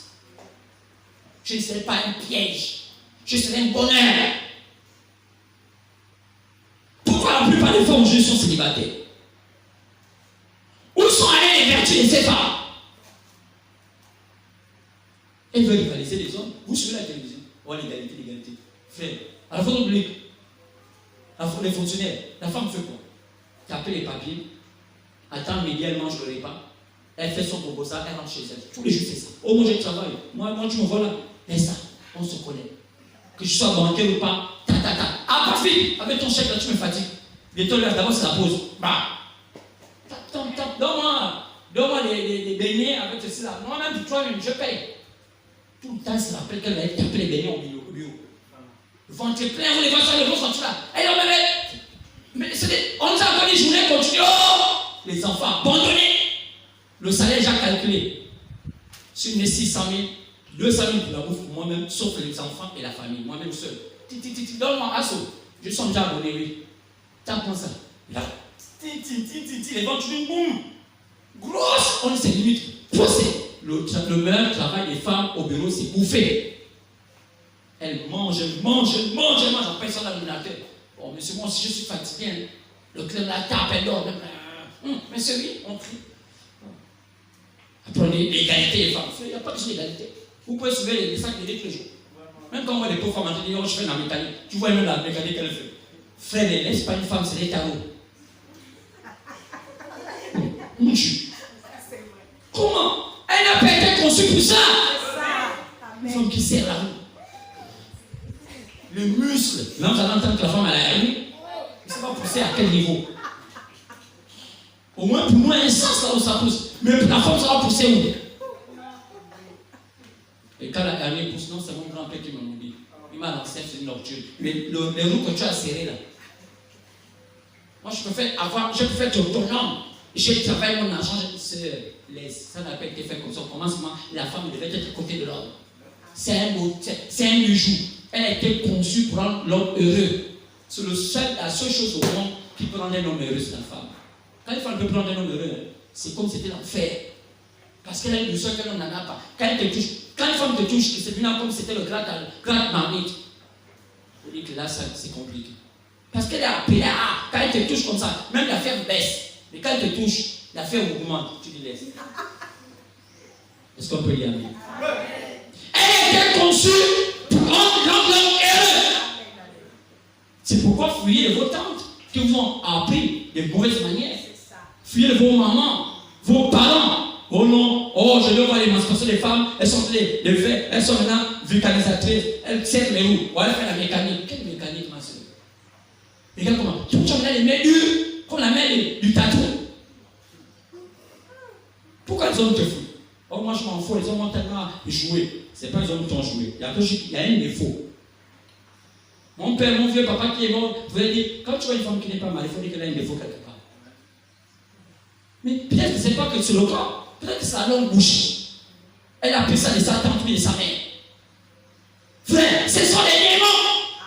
Il y a des hommes aussi qui ont pris ça de leurs parents. Qui sont moluques. Le papa parle. La femme parle. La femme dit 2 fois, il a peur. Il est obligé de faire le racontage avec les enfants. Voyez, non, votre mère a me maltraite. Mais comme tu parlais de taper ta papa, moi je vois que moi je vais prendre. Quand je vais prendre ma décision, ça dit que moi je suis nouveau. Ah, c'est là. Que ma boule, papa. Sœur, si tu es un papa comme ça, tu dis, je dois réfléchir sur son cas. Quand je vais avoir mon domicile, c'est moi qui vais régler leur compte de leur foyer. Parce que là encore, je ne suis pas encore libre. Mais quand je serai libre, c'est moi qui viendrai bousser ça. Mon père va être libéré. Il y a des sorciers. Il ne peut même pas réfléchir lui-même. Il tombe. Mais attends, si vous n'avez pas dit, venez, qui va nous aider? C'est vous qui allez aider papa. C'est ça. Au lieu que papa vous aide. Donc, Jézabel était comme ça. La politique, comme je disais, tout ça les athées, les Jézabel. La malédiction. Oh, le prophète du temps de la fin dit. Qu'est-ce qu'il dit? Il dit c'était un temps bizarre. Le temps où cette chose s'est établie sur la terre. Le temps de la pornographie. Le temps de la pornographie. Les 7 ans de l'Église, page 213 et 216. Quoi? Le temps de la pornographie. Le temps de la pornographie. Le pape n'existait pas encore. Savez-vous que le pape existait à un temps? Est-ce que vous savez que l'Église catholique a existé qu'en 325 après? L'Église catholique n'existait pas. Les éveils n'existaient pas. Où sont les éveils? C'est vous qui croyez qu'ils sont vraiment éveillés. Ils sont déjà morts.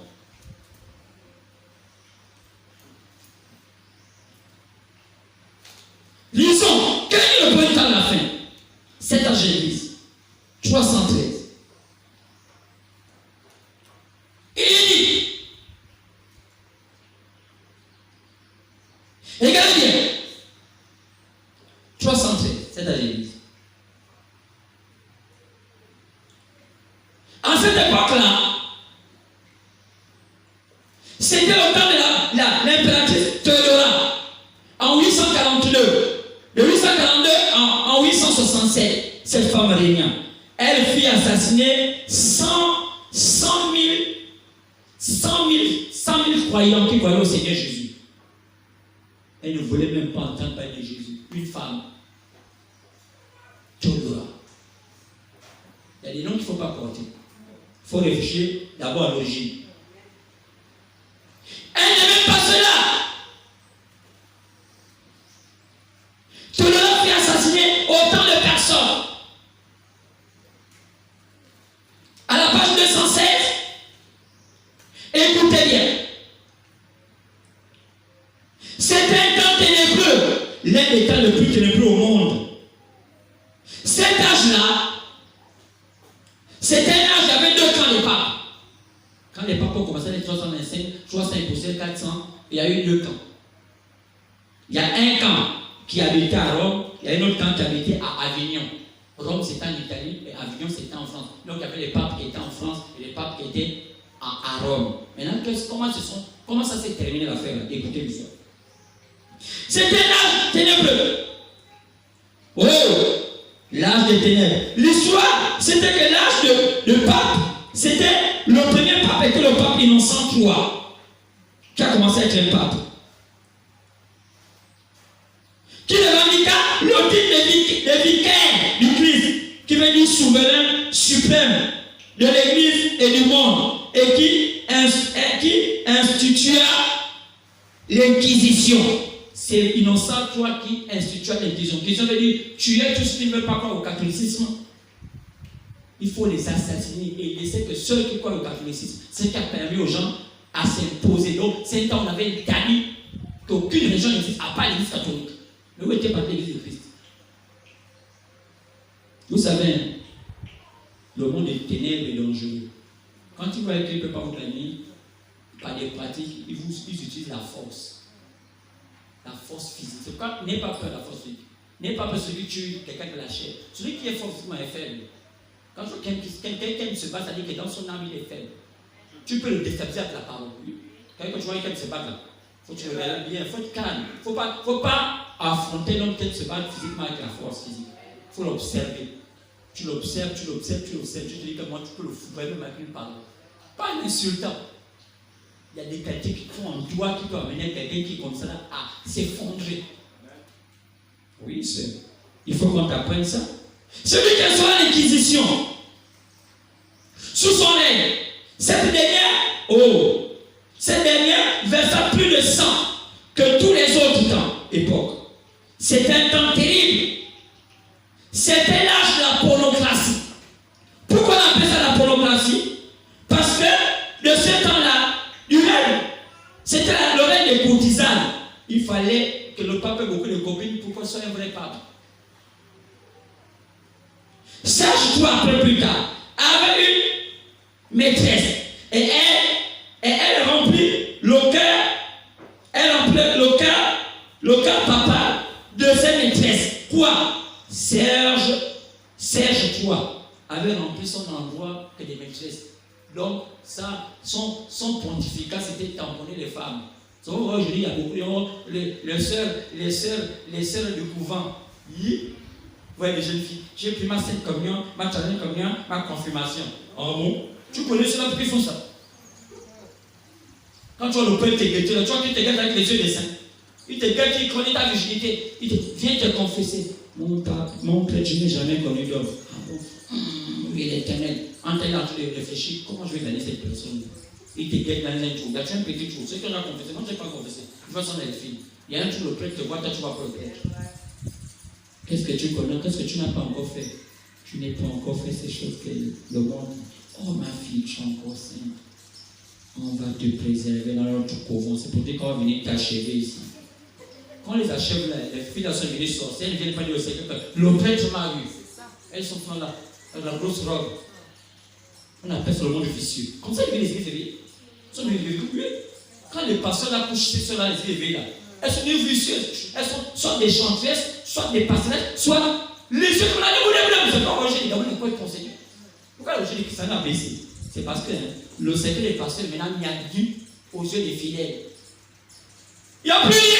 Il n'y a plus de spiritualité. Quand on voit, il y a un kit là, le pasteur ne connaît pas ça. Oh, tu dis ça au pasteur, il y a un kit là. Qu'est-ce qu'il n'a pas? Oh. Il ne fait oh. Pas la clé païenne. Qu'est-ce qu'il ne connaît pas? Tu es pasteur, lui. Tu ne connais pas chez les hommes. Oh. Moi, tu n'as même pas fait. Ah, kit là. Qu'est-ce qu'on ne connaît pas de ces choses? La Gabonaise, elle s'en fout. Tu vas à la Gabonaise, quel est ton problème? Mais sur un prêtre. Ah bon? Ça t'étonne. Je mets même le gars, le pasteur. Quand je parle, parfois, quand je vais assumer, je vais le tel dimanche, je vais à telle église, je vais telle. Je lui demander, quand j'ai vu souvent des livres, je dis donne-moi la part. Il me donne. Quand vous voyez les pasteurs, quand on se regarde maintenant, quand il prêche, il sait comment prêcher. Quand il veut dire quelque chose, il sait que lui-même il est condamné, il est vite. Donc, c'est là les publications à calculer. Les gens ne peuvent plus se convertir. Parce que le diable a gagné le cœur des croyants, le cœur de l'église. Alors, c'est tout le temps de la pornographie. Les courtisans au temps de Serge Joie, plein de maîtresses, des filles légitimes. Ils prenaient les postures maintenant, ils mettaient au Vatican, à son Vatican à l'époque. Finalement, ils étaient au palais du pape. Oh, toutes ces personnes, qu'est-ce qui s'est passé? Même les voleurs, Anastase III, mourut, étranglé, par qui? Par Marosia. Un pape qu'on avait étranglé. Parce que Marosia était fatigué. Marosia c'était un fidèle, on tamponnait sa femme, c'était le pape. Il a dit non, je ne peux pas supporter ça, je m'avais étranglé le pape. Et pourquoi on va étrangler le pasteur? C'est le lien. Parce que quoi? Parce que la maîtresse de Serge, comment on appelle ça? Il mourut étranglé par Marosia, il sortit la femme de Marosia. La maîtresse de Serge, c'était la maîtresse de Serge. Jean 11 était le fils illégitime de Marosia. Le Marosia a fait un enfant avec une femme dehors, après il est devenu pape. Il y a toute la bêtise comme ça. Et les gens partent, hein? Il va nous sauver. Ah bon, il va te sauver. Jean 3 était le petit-fils de Marosia. Il violait les veuves et les vierges. Il fut tué en plein acte sexuel. Un pape. Il a tué une femme en plein acte sexuel, on fait le tuer. Tout ça, quand on suis catholique, toutes ces personnes qui m'ont enlevé, Dieu est Dieu, c'est fausseur. Tu as un peu la fausseté en toi. Moi, je suis catholique. Hein? Moi, je suis catholique, moi, je fais comme ça. Non, ma soeur, c'est faux. Alors, frère, qu'est-ce que c'est pas ça? Tout cela, c'était à l'époque du schisme. Papa, plusieurs lieux où il y avait deux lignées de papes. L'un était à Avignon en France, l'autre était à Rome. Ils se maudissaient les uns et les autres. Se combattaient. C'est là. Regardez ce qui se passe. Ils amenaient des choses à se livrer à des actes sexuels immoraux. Jusqu'à ce que les papes initiaient même les actes de la sodomie. Ils aimaient sodomiser les fidèles. Ils se sodomisaient entre eux. Ils venaient faire des messes. Mais les gens sont là. Oh non, jusqu'à aujourd'hui, il faut encore ça. Mais tu vois les peu aux jeunes filles. Moi, je suis catholique, j'ai fait ma 5e communion, c'est écrit où? Même c'est pas écrit. Ma soeur. Donc tu ne crains pas Dieu. Ça fait quoi? Pardon, chacun son. Moi, je suis catholique, je me dis catholique, c'est faux. Tu connais la vérité, tu t'es habitué dans la fausseté. Quelqu'un qui est dans la fausseté, quand il connaît la vérité, il a l'obligation de sortir de cela. Mais quand tu vois qu'on tu as resté, il faut dire qu'il y a la fausseté dans son cœur. Oui, monsieur. Qu'est-ce qui se passe là? Le temps de la pornographie. Mais comment ce Dieu est adoré? On va vite aller parce qu'on me dit qu'il reste quelques minutes. Comment se passait l'adoration d'Astarté? Astarté. Astarté, c'était l'adoration du dieu Vénus. Astarté, c'était l'adoration du dieu Vénus. Le dieu Vénus, c'est quoi? Ce dieu de la femme. Vénus était représenté par une femme nue. Ce qu'on dit là, la planète Vénus, c'est la planète des amoureux. La planète de la prostitution. Quand tu as le dieu Vénus, ça dit que tu as le dieu de la prostitution. Donc, le dieu Astarté était représenté par une femme. Donc, c'était le dieu Vénus. Le dieu Baal était représenté par un homme. C'était le dieu Soleil. C'était quoi? L'adoration de la femme et de l'homme. L'homme, c'était le petit enfant de la femme. Donc, c'est pourquoi Jézabel utilisait cela. Maintenant, allons-y. C'est à ce niveau-là. Regardez bien. Jézabel, où est-ce que ça s'est passé? On dit que les Jézabel, ils étaient représentés par un culte en symbole. Les symboles, c'était qu'il y avait 3 entités. Un homme, une femme et un enfant. C'était le symbole de la Trinité. Après, cette culte va quitter maintenant au culte de 2 personnes. C'est maintenant le culte de la femme et de l'enfant. D'où on arrive maintenant à Astarté et Baal. Parce que le troisième va quitter, c'était le mari, qui était le dieu Thor. C'est la même chose qui s'est fait chez les francs-maçons, c'est la même adoration. C'est quand vous remarquez qu'elle est maçonnique. Ils ont les 3 entités là. Ils ont des noms. Chez les maçons, on appelle le vierge, on l'appelait Hermès, le dieu Thor. On lui prend avec un maillet. Un maillet, c'est un petit marteau comme ça qu'on utilise dans les gens qui font la menuiserie. Ça n'a pas le fer. C'est comme le voit comme ça. C'est là pour faire un peu agiter les gens, on appelle. C'est comme ça, c'est qu'on a dans nos justices, souvent, c'est le marteau-là que la juge tape souvent, PAM! On appelle ça le dieu Thor. Il écrase tout devant lui. Quand il a parlé, personne ne va plus parler. Qui fait ça? C'est Hermès.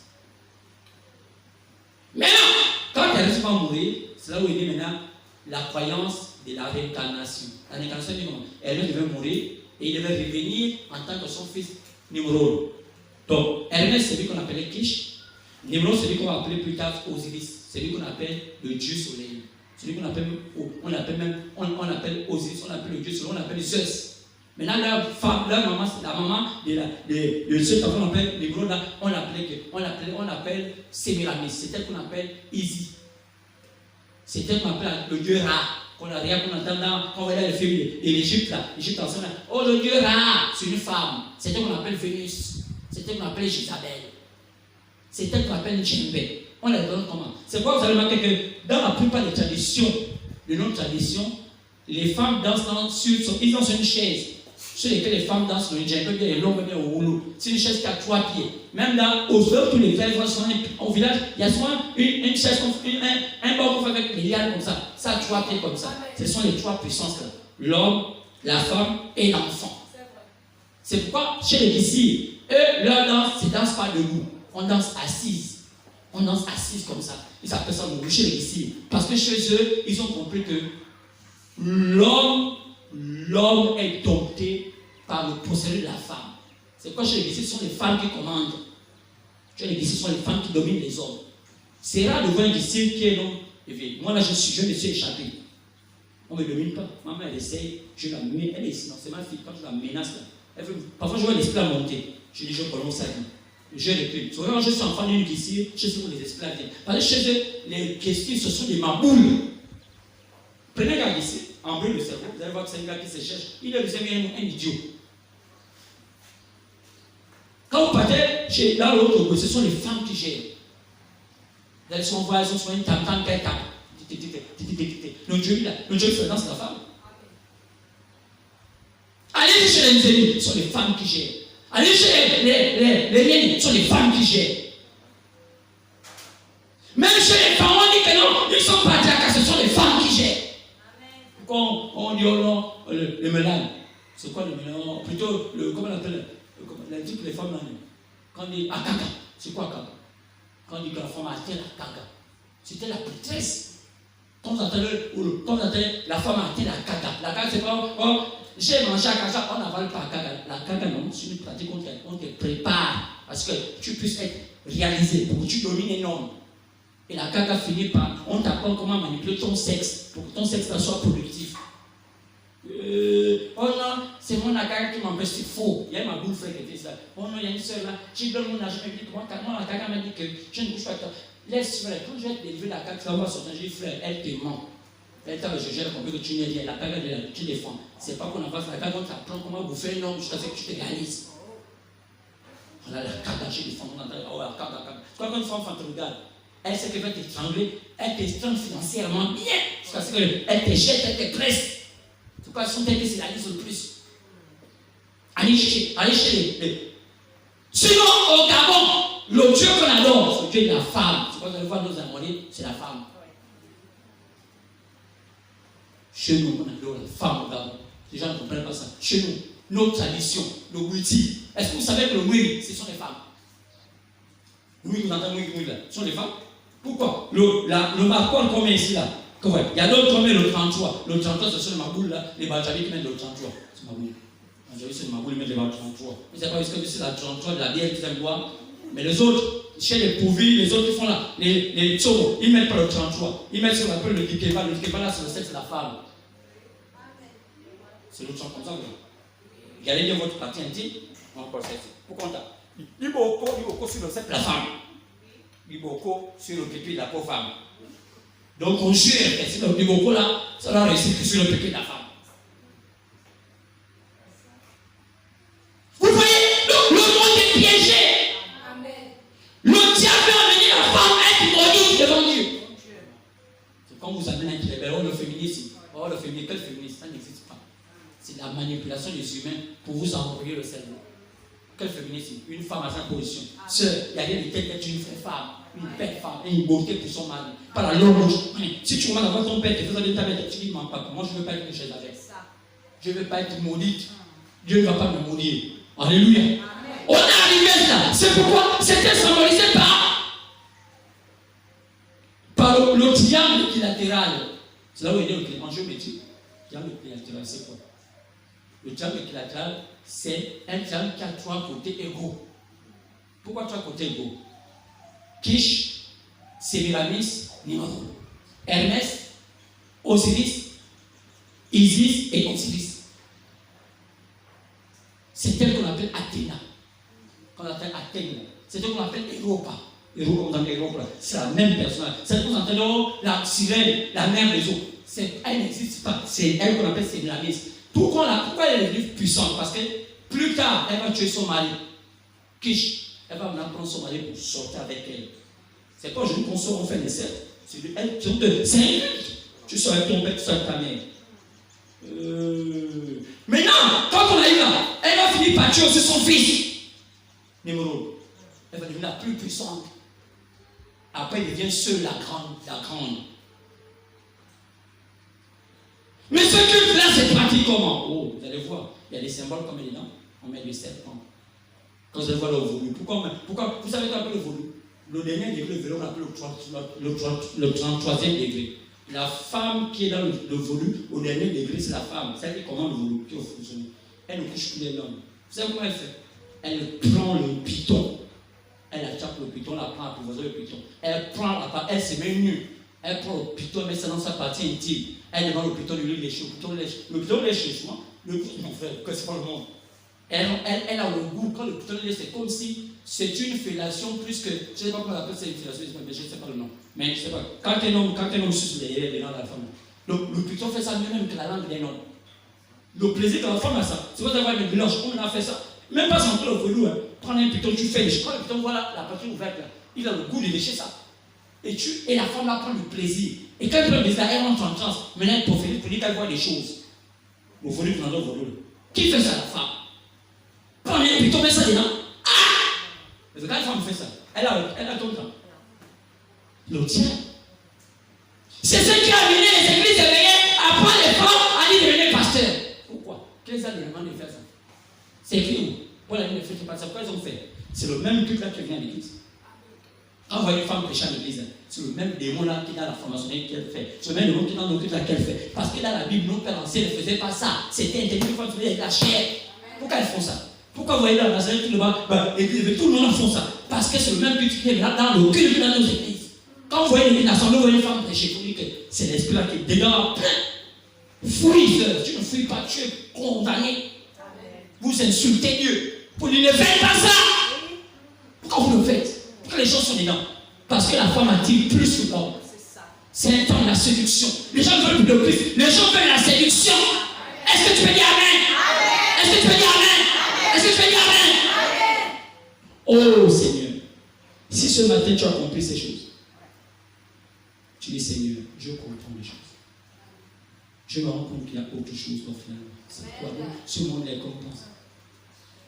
Je pense que tu reviendras. Seigneur, je crois que ce message m'impacte. Cet homme-là a des choses à me dire. Peut-être que ma vie est un peu embrouillée. Je ne comprends pas encore bien. Peut-être que je suis en train d'avancer, mais je ne comprends pas encore bien. Mais il faut que le type m'explique. Qu'il me dise des choses que je ne connais pas. Qu'il me dise. Lui et moi, on va s'asseoir et me dire. Parce que moi, je sens que ma vie n'est pas claire. Je sens que je ne sais pas. Je sens comme s'il y a des choses d'ombre qui veulent. Pourquoi faire? Oh, j'ai marié de lui, je ne sais pas comment, mais un homme me couche. Reviens dimanche prochain. Pour ce dimanche, reviens dimanche. Ou bien, continue à suivre des vidéos dans WhatsApp, dans YouTube, tu vas voir. À dimanche prochain. Que Dieu bénisse.